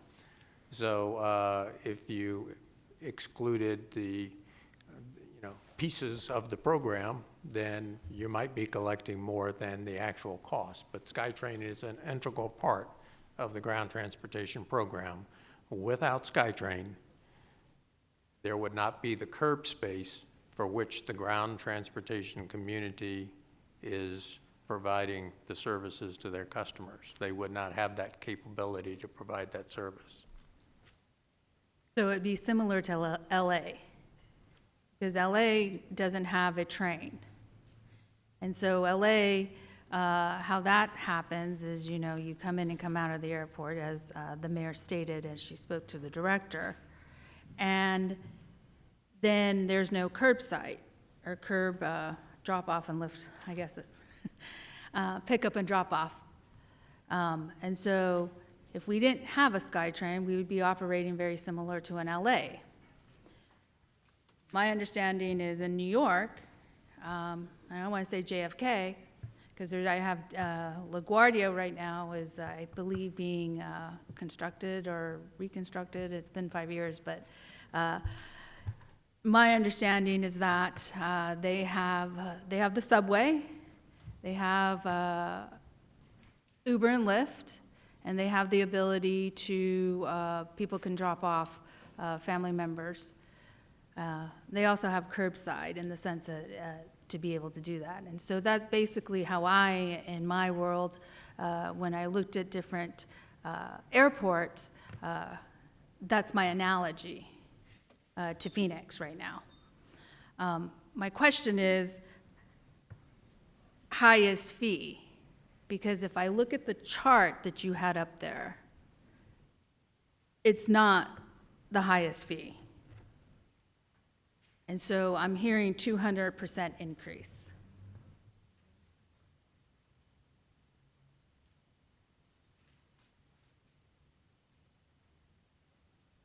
Thank you again, Council Member Pastor. This is the chart that we're referring to here, and you can see clear as day. There are some airports that are in the fee category that Phoenix has today, but the majority are not. And you can see at the higher end, approaching $11.20. And as we've noted, a lot of this data comes from 2017, right? Because we're doing the benchmarking in 2018. Because the trend and the growth of TNCs is so significant, it's reasonable to presume that some of these fees have actually increased just from what we're showing today, but clearly, we're not the highest fee. We're not proposing the highest fee. Okay, so clearly it's not the highest fee, 200% increase. Where's that percentage coming from? I don't know. It's $2.66 to $4 is not 200, but that's for a pickup only. Pickup and drop off. I believe that's probably where they're getting it. Okay, because we added pickup then, which Right. did not exist, but exists in other cities. Okay, thank you. Thank you. Brian will be followed by Leonard Clark. Good afternoon, Mayor Gallego and council members. My name is Brian Amaro with Hensel Phelps. As a business leader in our community, a resident of Arizona, and a frequent traveler by plane, I fly a lot and I also have kids. I recognize the importance of investing in and maintaining the level of service of our airport. Phoenix Sky Harbor is one of the jewels of this great city. So convenient, accessible, well-connected, and extremely well-maintained. It is truly America's friendliest airport. We all benefit from this economic engine and should all do our fair share in maintaining it. I would urge you to vote in favor of item 65, amending the Phoenix City Code related to commercial ground transportation trip fees. Lastly, as a frequent traveler, I am also a frequent customer of these rideshare companies, Lyft and Uber. If they were to pass these airport fees onto me, I would gladly pay them. Thank you. Thank you. And Brian's card came paper-clipped with cards from Marty Hedlund of Sunt, Justin Kelton of McCarthy, Jim Lauer of DPR, Terry Cole of Kiewit, and Dean Howard with Hill International. Leonard Clark will be followed by Adrian DeMoss. Thank you, Mayor and council members. My name is Leonard Clark, and although I know that your hearts are in the right places, you've been put in this position. I'm against this. I'm against it because we're sitting here trying to cure the symptoms of a larger disease, a state legislature 5 minutes down the road that gives all these free corporate welfare giveaways. So a lot of our taxes that could be coming into the state of Arizona, a lot of big corporations are getting tax write-offs. So then you're left to scramble, hoping, as one of the council people was saying, that the legislature won't try to, again, chop you off at the knees, saying, well, you can't do this, because that's what they do there. So you hardly have any choice.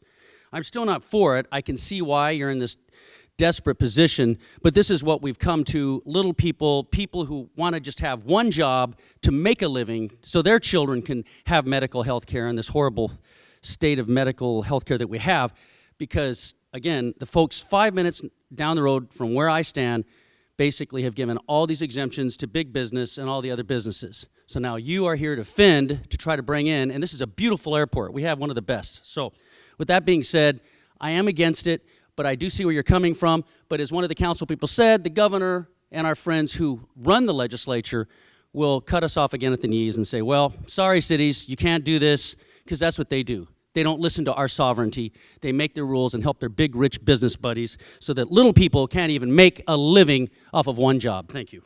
Oh, Mayor, may I make a point of clarification? So, Leonard, a couple quick things. One, this city gives away billions of dollars over time when it came to corporate welfare to these large companies, not companies, but these large building owners. Remember on the tax breaks that I've always had an issue with, but the other part of it deals with the city of Phoenix for years banned Uber and Lyft. It wasn't until the legislature came into play, because I was involved in those negotiations, that opened it up because they had to be forced to do that. The city wasn't intending to do that at any point. So just a point of clarification. Sometimes we agree, sometimes we don't, but there is a little bit of history on that. Right. I'm just saying, though, when you catch somebody robbing the bank, if the bank robber says, I want to tell you about the other bank robber down the street, that's a way of just diverting from what the subject at hand is right now, and that is, we've been put in this position. So I would just say, when you go to the legislature, tell your friends to stop interfering in the cities and let us not have us at each other's throats like this. These people just want to make a living off of one job. We shouldn't have to work 2 or 3 jobs just to get by in this country. And I know there's a lot of jobs, but they're not paying that well. This is a beautiful city, and thank you so much for letting me speak. Councilwoman Pastor. I really need clarity. I need staff to provide me clarity on that comment. And the reason why I'm saying that is because I sat on that committee when that dialogue was happening. And we were moving along regarding Uber and Lyft and coming into the airport. And all of a sudden, we're having conversations, and next thing we know, the legislator's telling us what to do. So could you give me some history, Jim? Mayor to Councilwoman Pastor, I may be the worst person that can give you a good history of it, but the council will recall that the legislature made the changes in the state law that essentially deregulated these entities, and they wanted to start business at the airport. We were trying to figure out how to accommodate them into the airport community. The state law is in contrast with our local codes that we had at that time, especially with respect to permitting of these operators, and also in terms of the background checks and the vehicle maintenance checks and the insurance requirements that we had for all of these, for all of our commercial ground transportation providers. So as a result of the legislative action, we had to completely reconstruct the provisions of Chapter 4 of the Phoenix City Code in order to allow these rideshare companies access into the Phoenix market so they could do business at the airport. And so that's the taxi contracts that we had. We had to redo all of the taxi contracts, super shuttle contracts, all of the other agreements that we had to be restructured. And then we moved and migrated to a charging scheme for these companies that are doing business at the airport that introduced the concept of the trip fee as a way for these companies to pay to do business at the airport. And that's exactly what's in front of us right now, is a change of the fee schedule associated with those companies that do business at the airport. I don't know if that helps or if it confuses things. No, it helped because it's, that's the history. And just wanted to be clear on it because I was just a little confused. And I sat on that committee and was actively working on it along with many others. And all of a sudden, it got pulled. So, thank you. Mayor? Councilmember DeCiccio. The reason it got pulled is because nothing was happening. So that's really why it got pulled. At the end of the day, we were able to accomplish what the city was trying to do everything but to delay, make it difficult.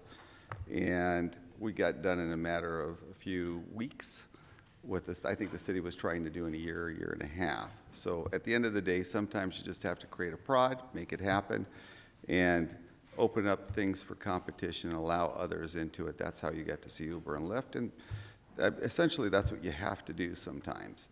And give credit to the legislature. They called me in. They asked me to help put it together. We did, and it worked out. And that's why we're here today. You weren't even allowed to be there for a while. Imagine that. You couldn't even pick up or drop people off. That's where the government is at times. Councilmember Garcia. Yeah, I just want to comment on that, and I think this complete misconception of who the little guy is, right? I think there's the ability of Uber and Lyft to use public infrastructure to profit from using the roads and the expenses of the city, of city taxpayers, while taking advantage and not paying drivers their fair wage is not successful. And I think as local governments, the ability we have to regulate these companies is the only thing we have in order to make sure that they're paying their fair share.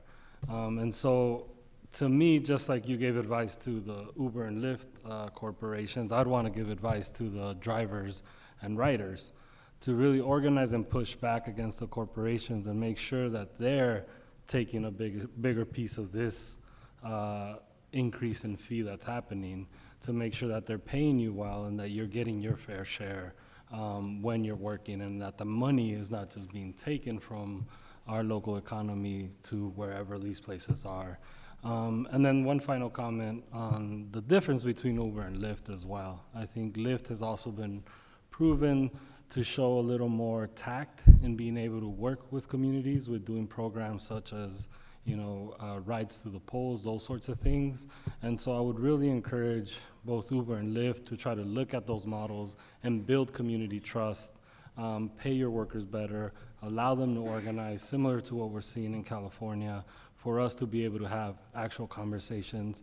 I also would have loved for this opportunity of this conversation to be a place where the rideshare companies, the taxi drivers, and some of the other shuttle services and so forth, to actually coalesce and come together and unionize and be able to come together and put proposals that they might be able to collectively bargain with the city a little bit better. And so I just wanted to dispute a little bit of who the actual little guy here is, and that actually these two corporations are taking advantage of the public infrastructure and the taxpayers of the city of Phoenix.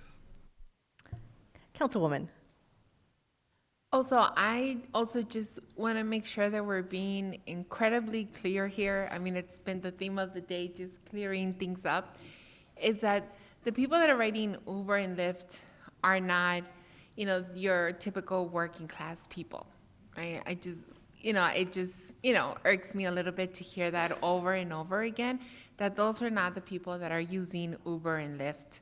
Also, I traveled to California a few weeks ago, and it took me over an hour to get out of the airport. Over an hour. And I think we are the 5th largest city in the country, and I think there are many things that are happening out in California that I think we can learn from. I think that's the good thing about having such a huge city next to us and looking at that and seeing, and I just think that we just got to pick up on those practices and how is it that we can avoid getting to that point where people just do not want to come and travel to Arizona anymore just because it's going to take them an hour to get out of the airport. I think about it twice now every time I need to travel to California, and now I have to organize myself and making sure that I'm putting in the right amount of time to be at a meeting in Los Angeles whenever I travel there, and I would not want anyone to have to do that as they're coming here. Thank you, Councilwoman. Adrian DeMoss will be followed by David Gilbreth.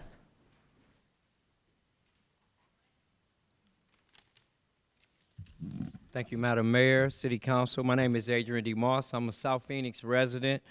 I've worked at the airport for the last 3 years. I work with SSP America. I work at Four Peaks. We got the best food at the airport, folks, when you out there. I'm here to support this notion about this fee for the taxis and the Lyft services. Is because it's like the way that you do business in America. Sometimes you have to pay to do business.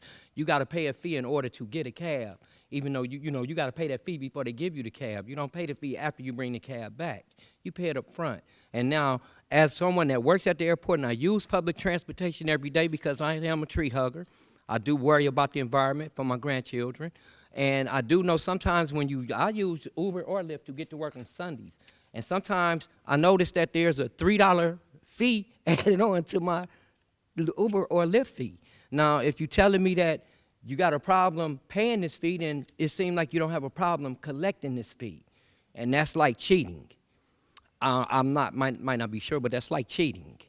So I'm here to say that I hope that you do vote for this because it is a part of doing business in America. Sometimes you do have to pay. Sometimes it do hurt a little bit, but when you say the people that's using this service, hey, man, I don't make a lot of money, and sometimes I have to use a cab to get to work. And like that one young man said, if I had to pay an additional $2, I'm going to pay that additional $2 so I can do what we have to do. And I hope that the other people here recognize that. I'm not going to take up any more time. Please think about us, the working people that use these vehicles, because sometimes I know I done paid that fee, and if you're not paying it to the city, then you kind of cheating me and the city, and that's not pretty good. Thank you very much. David will be followed by Ginger Brown.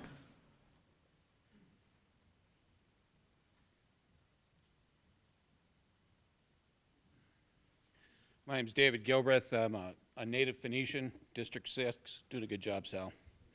I hear you guys wanting so much. There's a lot of big city envy. We want to be like LA. We want to be like Chicago. We want to be like Detroit. So we want to get our shiny little toy called the SkyTrain that runs to the rental car company to the airport. Why not let the rental car company people pay for it? We don't need to be like other cities. Phoenix is a great city, all right? Arizona is a great state. We're not California, we're not New York, we're not Illinois. So stop trying to act like those other communities. Stop applying taxes, it's not a fee, it's a tax, and trying to be like other communities where people are fleeing. They're leaving California and they're coming here. Why are they coming here? Because we're not them. So stop trying to turn us into them. Ginger Brown.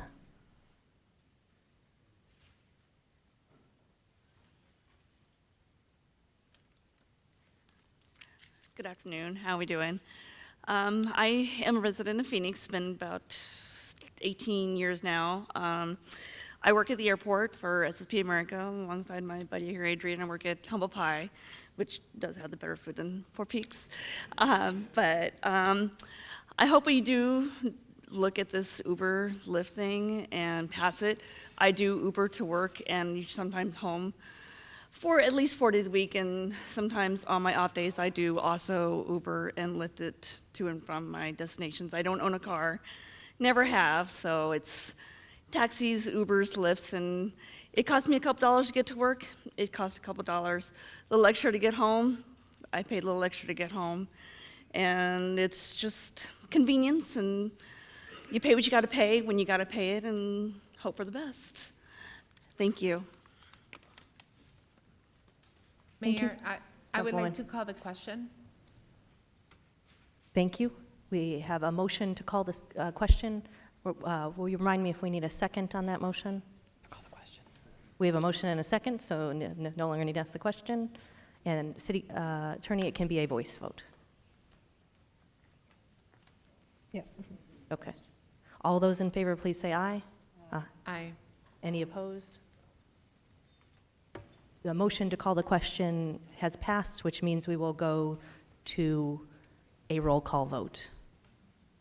Will the city clerk? Mayor, can we have a discussion on it as a council members, or?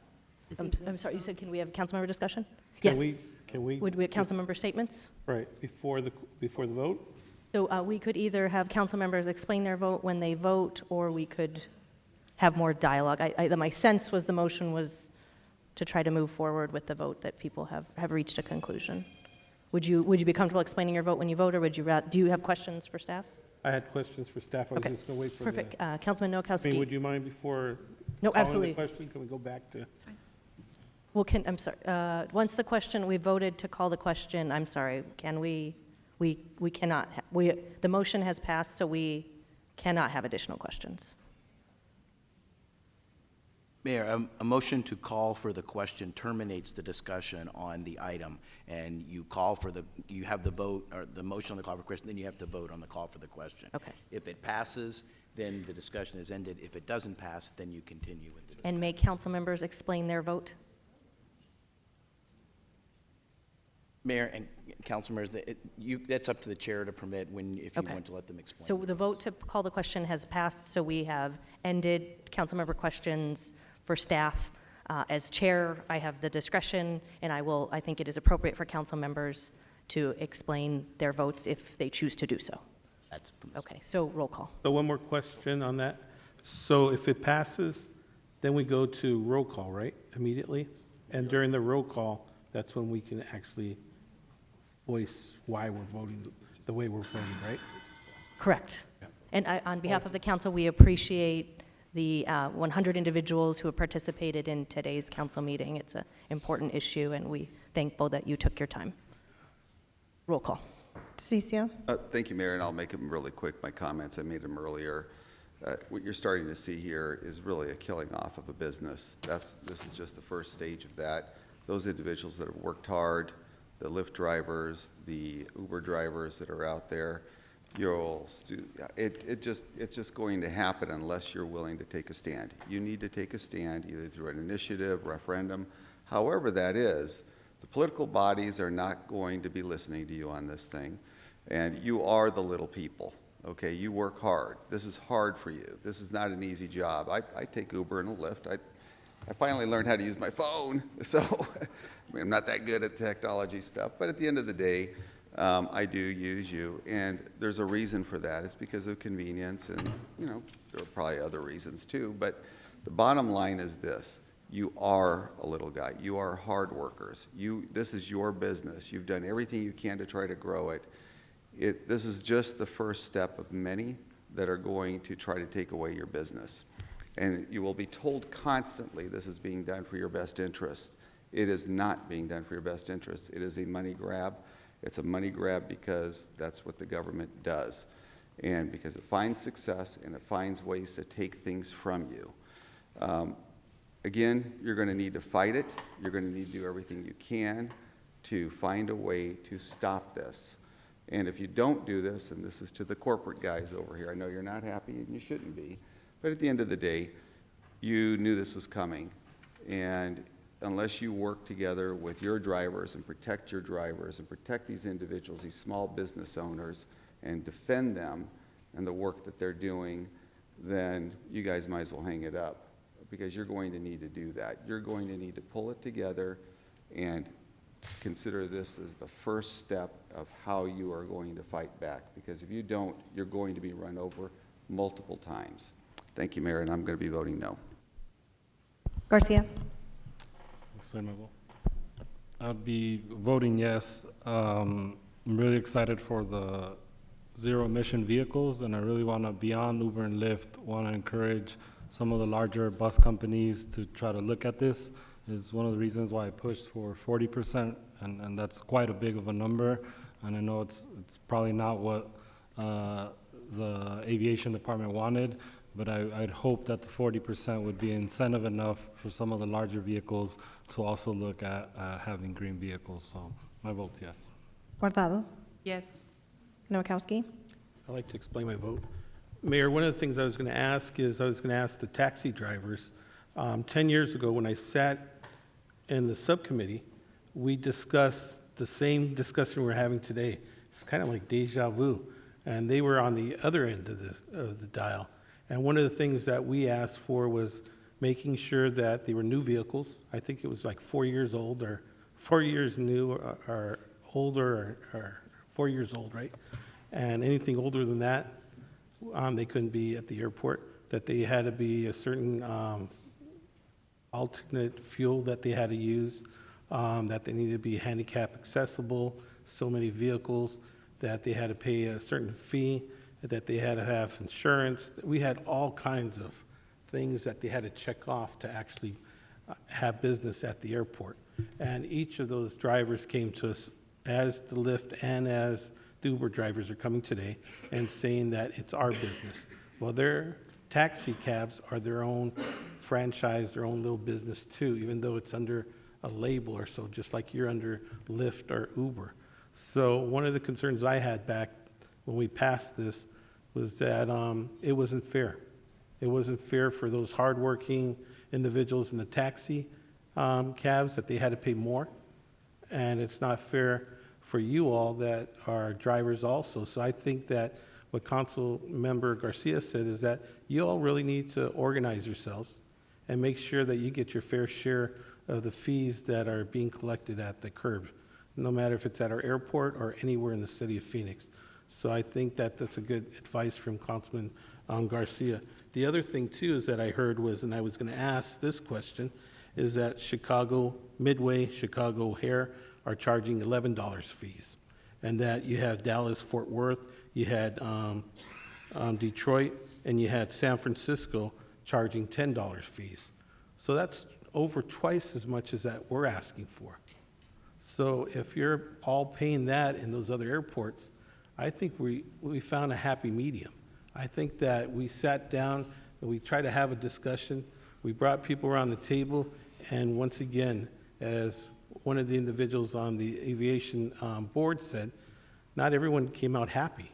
And I think that's what negotiating is all about. You try to find that common ground, and then I think that's what we did here. And I'm thinking that this is the best deal for the city of Phoenix. If you're going to do business at the airport, there's a fee. It's a fee to have a restaurant, there's a fee to have a retail store, and there's a fee to have some type of transportation, and you're picking it up. It's not like if my wife was dropping me off at the airport. She's not using that as a business. You all are using our airport as a business, so there's a fee to do business at our airport. So because of that, I'm going to be voting yes. Pastor. I just want to say I really appreciate all the 5,000 emails that we received. One of the things that I wish we could have done was email you back, and we were not able to do that because the way your system was set up. Really appreciate the fact that you're engaged. I would follow several of the councilmen's advice on how to organize, but if you want to email me, please email me with your personal email, and I can email you back. My answer, my vote is yes. Stark. Yes. Williams. Yes. Waring. Mayor, I'd like to briefly explain my vote. So the SkyTrain discussion earlier, when I voted against that a few years ago, I thought this was a logical outcome, that we were going to have to raise fees to pay for it at some level. $1.5 billion at 5 miles is $300 million a mile. It's pretty expensive. We redo a road like Camelback for between $1 million and $1.5 million, so just for frame of reference. There's no shame in having low fees. There's no shame in not being some of the cities that you saw up there. I'm from Illinois. Just if you're looking for life advice, something you could put on a bumper sticker, if Illinois is doing it, go do the opposite. What's the worst that could happen? So if you follow politics at all, if you follow budgeting, if you follow the pension issue, if you follow any issue at all, California used to be the gold standard of stupidity. It's now Illinois. I'm saying that about my home state, and it's embarrassing to say. So I'm not surprised when I see their airports are the top two, right? And Detroit, that's another one. Let's not be them. You know, we don't want to go down that path. And this is the kind of thing that troubles me. One gentleman sort of mentioned something, I don't think he used this phrase, but it's one that I've used, you know, city envy. Paris has light rail, so we should have it too. Okay, I don't know, that's apples and oranges, found at different time periods. I don't know how that makes sense. And so I'm going to be voting no on this today. Clearly it's going to pass based on what's already occurred here. But I would hope in the future, you know, we try to be a little more forward thinking about what might be more innovative, and rather than what some of these other cities are doing that doesn't seem to be working all that great. Thank you. Gallego. Part of being the fastest growing city in the country is the responsibility to invest in our future. If we want to stay at the top of the pack for customer satisfaction and innovation, we have to invest in Sky Harbor. With that, I vote aye. The motion passes 7-2.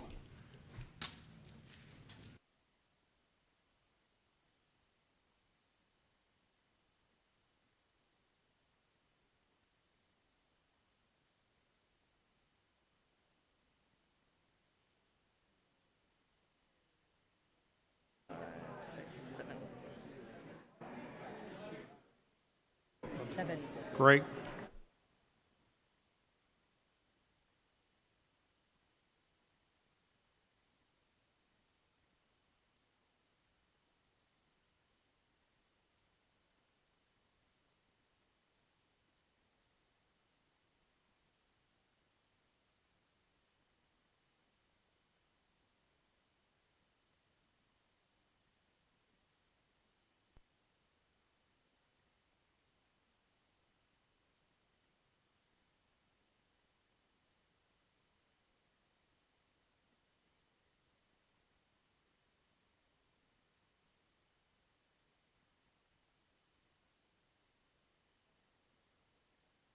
This concludes the formal agendized portion of our meeting. We do have citizens wishing to address the council for public comment. Dr. Leanne Aguilar Lawler will be the first to address the council. You have up to 3 minutes. Thank you.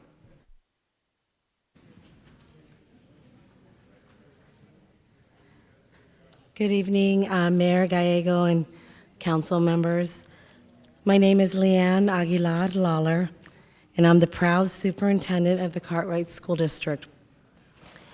Before I tell you about an incident that happened to me, I want to let you know that I value our first responders. My dad is a retired fire captain from Tucson, and my husband is a current fire captain in a neighboring West Valley city. I'm also very proud that in our school district, we have many school resource officers, and they're absolutely wonderful.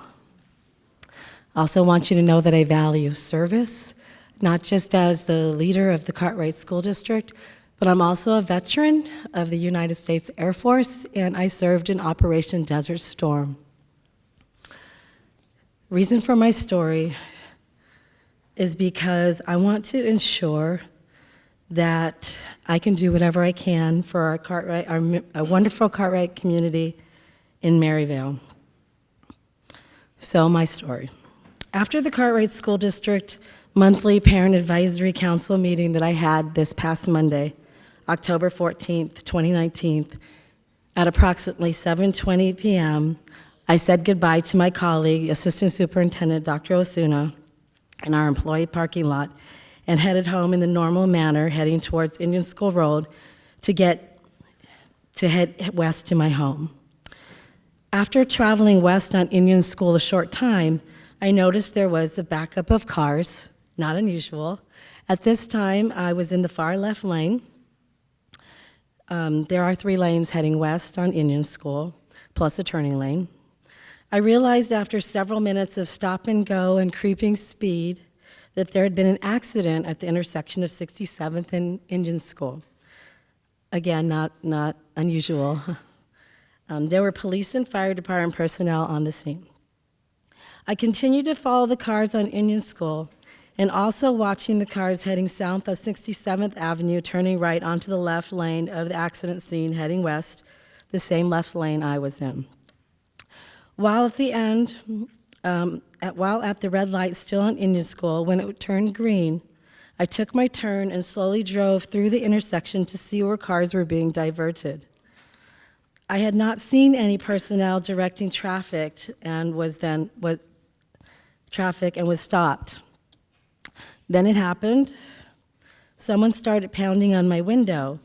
I was startled at first, then relieved, because it was a police officer, and I felt like he would tell me where I needed to go. And so I rolled down my window, passenger side. I don't remember exactly what he said, but I responded by saying, "I'm so sorry." Then he screamed at me and was so angry. And he repeated the same thing. "No, you are not sorry. No, you are not sorry. Do not tell me you're sorry." I was scared. I must have froze because my window was still down. I'm sorry. I did not dare move my hands off the steering wheel.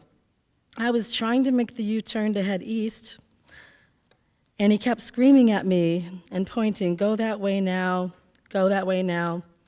Super angry. Then the light turned red, and I was still very scared. I was in the right lane heading towards our district office, came to a red light. I only had a few moments to clear my head, still shaking. I decided to turn right and park my car at the gas station opposite the accident, still on the corner of 67th Avenue and Indian School. I called my husband, and as soon as I heard his voice, I'm embarrassed to say I started crying. I am not a crier, but I could not stop crying. So many thoughts were going through my mind. What would the officer do to me? Was he going to take me in, take me down, shoot me? I don't know. He was really angry with me. My husband told me to try to calm down, put him on the speakerphone, and walk across the street to request the badge number of the officer who verbally assaulted me. Obviously, I'm out of time, and I have more story. I just wanted to let you know I'm attending this meeting because I want this investigated, but more importantly, as the superintendent of a large school district that encompasses the entire Maryvale community, we value the police. But my families continuously tell me how they are poorly treated by the Phoenix police. They are afraid. I know God has put me in this place, in this situation, because I know, as all you know, not all police officers behave badly. But when they do, they must be held accountable and moved out so they don't hurt anyone. This has got to stop, and I will work tirelessly for my community in Cartwright and in Maryvale to ensure situations like mine stop, not just for me, but for the families that I serve. Thank you so much. Thank you.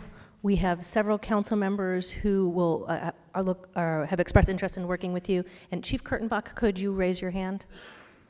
Chief Mike Kurtenbach would also like to follow up with you. Thank you. Brent Kleinman.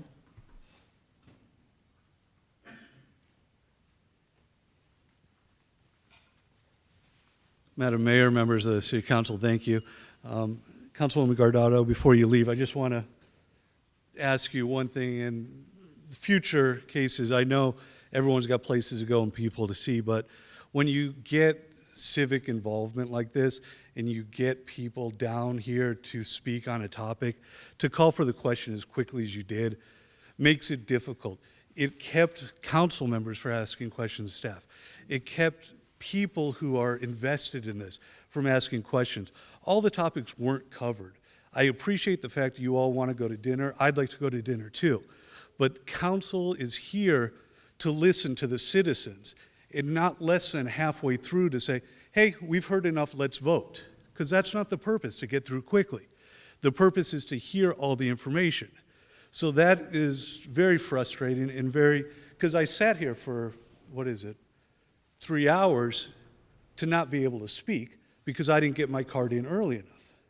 So that is an issue. You passed it, I wanted you to pass it, the end benefits, that's good.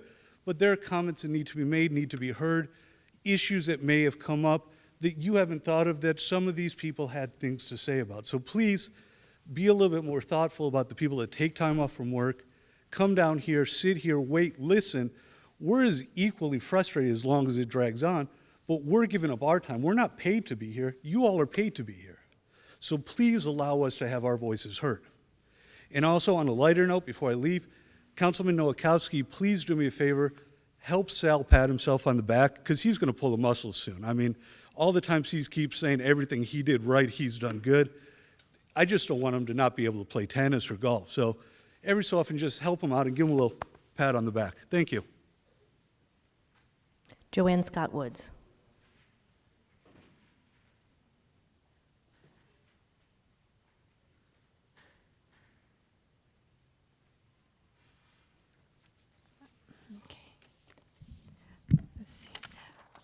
My name is Joanne Scott Woods. First of all, I want to thank the mayor and her staff, especially Sepand Alizah, who completed and delivered the National Day of Racial Healing Proclamation to me with timeliness, with fluid expression, and it was brimming with potential. Now to the heart of our endeavor. We like to think there is a finish line, that we can have a future without racism. I'm going to cry. Sorry. After all, the greatest gift one human being can give another is the future, free from degradation. When Mayor Gallegos signed the proclamation, she began the process for our city to envision a Phoenix free from a belief in racial inequality, with progress to be made as each resident chooses an individual to succeed in moving beyond biases of the past by joining with others to learn the racial history of Phoenix and the shared history of Phoenix residents, to envision what Phoenix would look like and feel like without racism and exploring ways to end racism in Phoenix. This is a process that may take 3 to 5 years.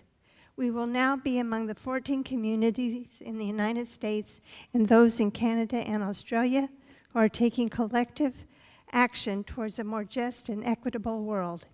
It was Martin Luther King Jr.'s dream for his children, and now it will be our gift to future generations of Phoenix's children. Beginning on the first Tuesday after his holiday, we will be meeting to begin this commitment. His holiday honors his memory as a national day of service with a helping hand. The day after, honor equality with your healing heart. Thank you. Thank you. And Leonard this is Clark. the petition I wanted to show you.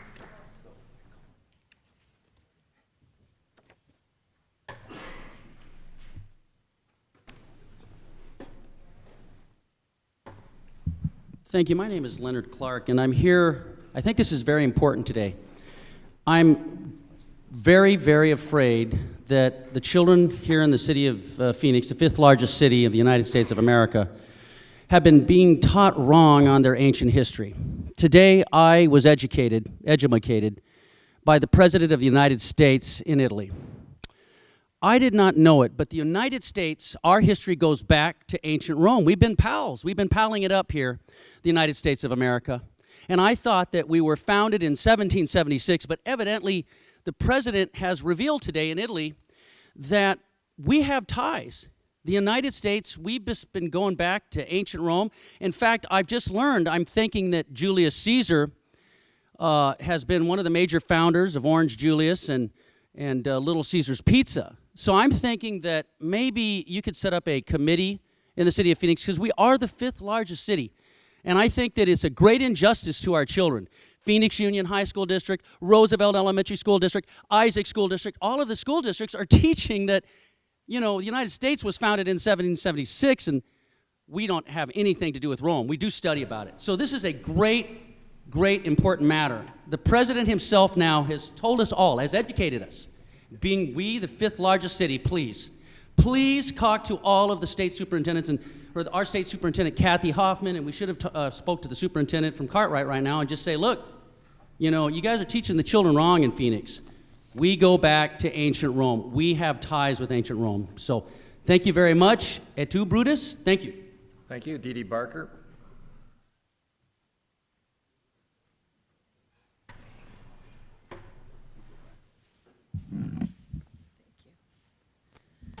Good evening.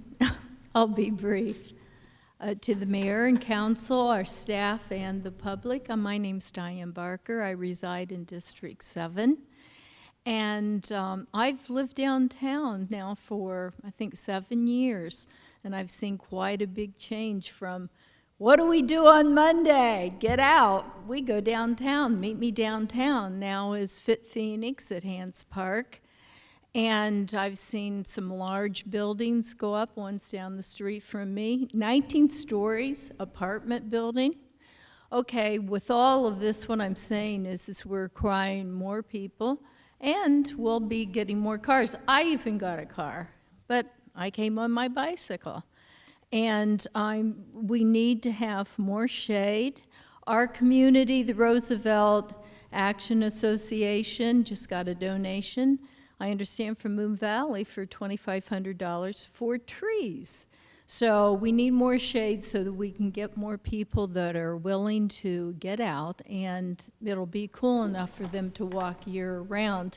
So finally, I want to say the first suburb in Phoenix was my neighborhood, the Roosevelt Historic District.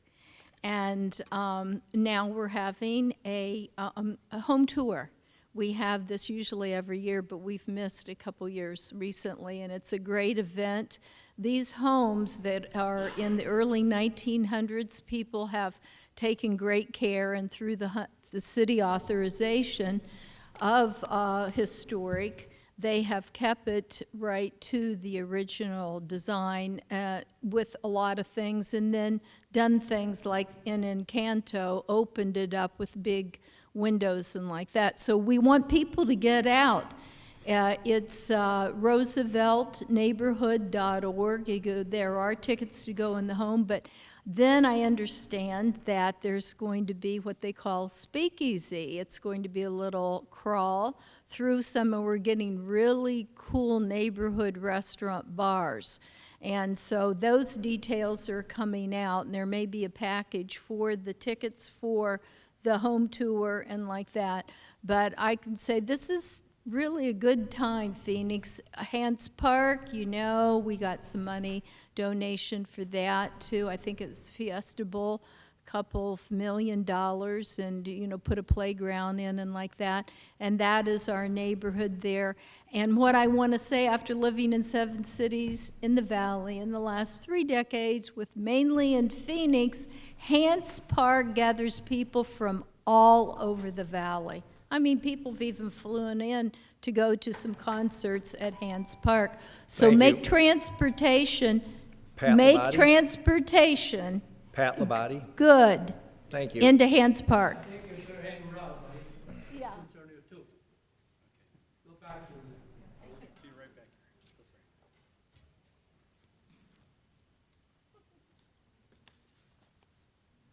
Give this to the mayor. She hid it back in there because I am her enemy.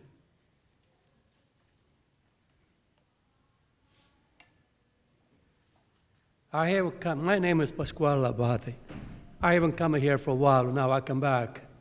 Why I come over here is concerned with the city of Phoenix, the state of Arizona, Dr. Ricardo Zeleyas and his employees, and the Arizona Supreme Court. Now, why I'm here, first of all, Ricardo Zelaya buy time for they stay late and come early.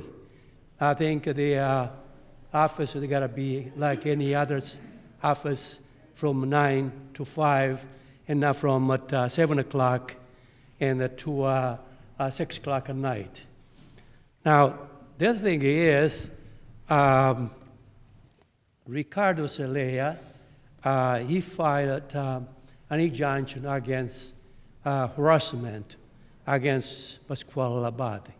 And his employees, there are 5 employees, and one which he called himself employee, which he command the Clinica La Familia.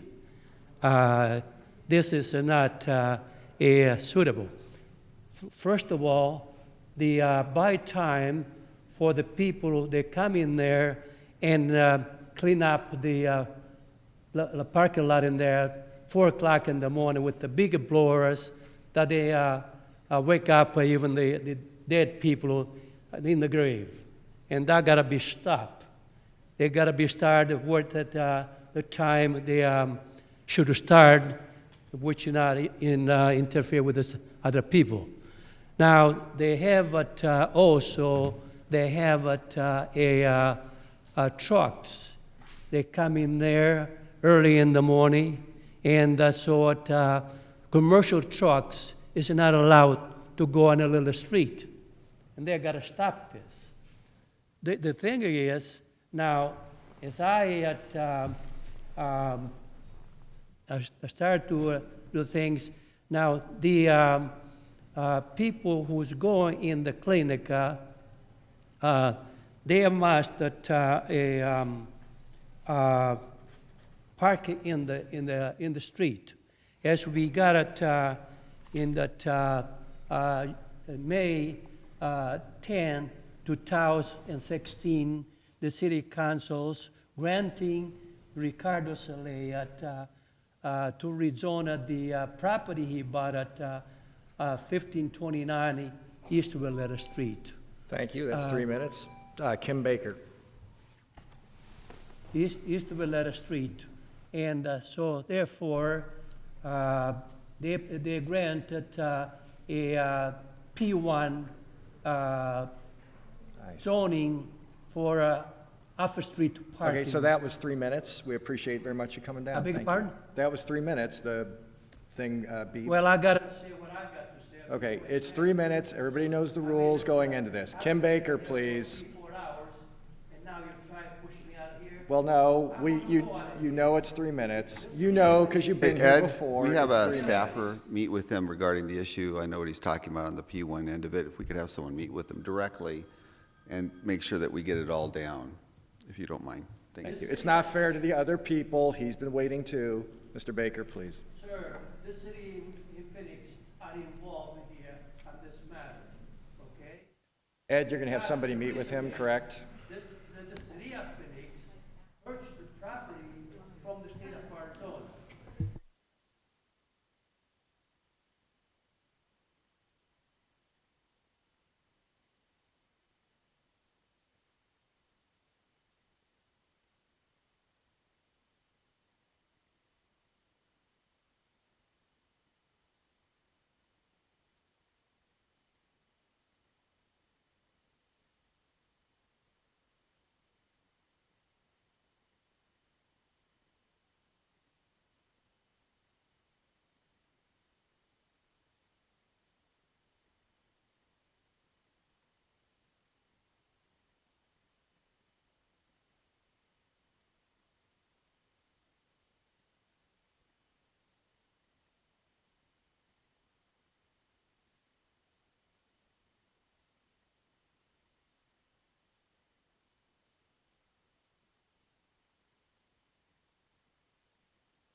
Sir, in public comment, you have 3 minutes, so you can set an appointment with each one of us to listen.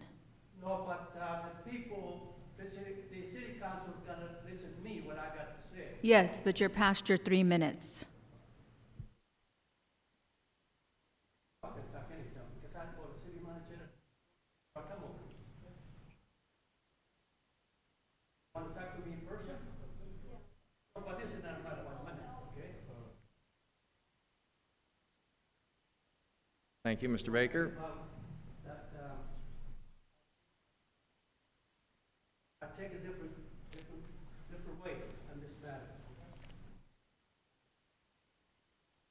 Guys, taking me out of here. Thank you, Council. I really appreciate this time to speak with you all. You know, as I was sitting there and getting ready to come and thank the mayor, which I do thank the mayor and the council for the signing of the proclamation and declaration, I went back to 8 years old when a knock took place at our home. That proclamation has helped me within these few days of it being signed. At 8 years old, there was a knock at our door by the sheriff's department. My eldest brother had been killed at Lake Pleasant, drowned, and it was by some Anglo gentlemen. I didn't really realize the significance of being a part of this petition on October the 2nd, up until Mom, Joanne, that's what I call her, shared with me the declaring of this National Day of Racial Healing. I never held any animosity, because I don't even know who the gentleman these guys were that got into it with my brother at Lake Pleasant. But the drive now to assure that the city of Phoenix is racially eradicated from that hatred will definitely be my objective behind this. My brother, he was my eldest brother, still is, but his memory now holds even more probative value in my life because now he lives through a proclamation. And our children deserve the best that we can give them. So thank all of you council members, thank you mayor, thank the city manager, and all those that will help in the process of bringing racial healing to our city that ultimately will mushroom out and affect other parts of the state, and I believe even the world. So I stood today to tell all of you, thank you. A burden has been lifted from my heart. God bless. Thank you. Patrick Barrett.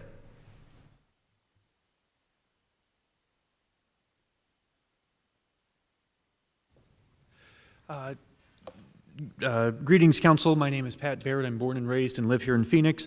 I put a card in regarding the airport fees. Didn't get called, but I did just want to get up and we represent the Fair Fees Coalition. They're the off-site airport parking providers. I went to every stakeholder meeting. Throughout the process, Jordan Feld at the airport and Director Bennett's team did a phenomenal job. They answered our phone calls. They returned our messages, got back to us right away. They did an absolutely wonderful job, and just wanted to make sure that that got pointed out here today with everything else going on. So thank you very much. Thank you for coming. And that was our last card. It's been a lot of fun. Let's do it in a couple weeks. Meeting adjourned.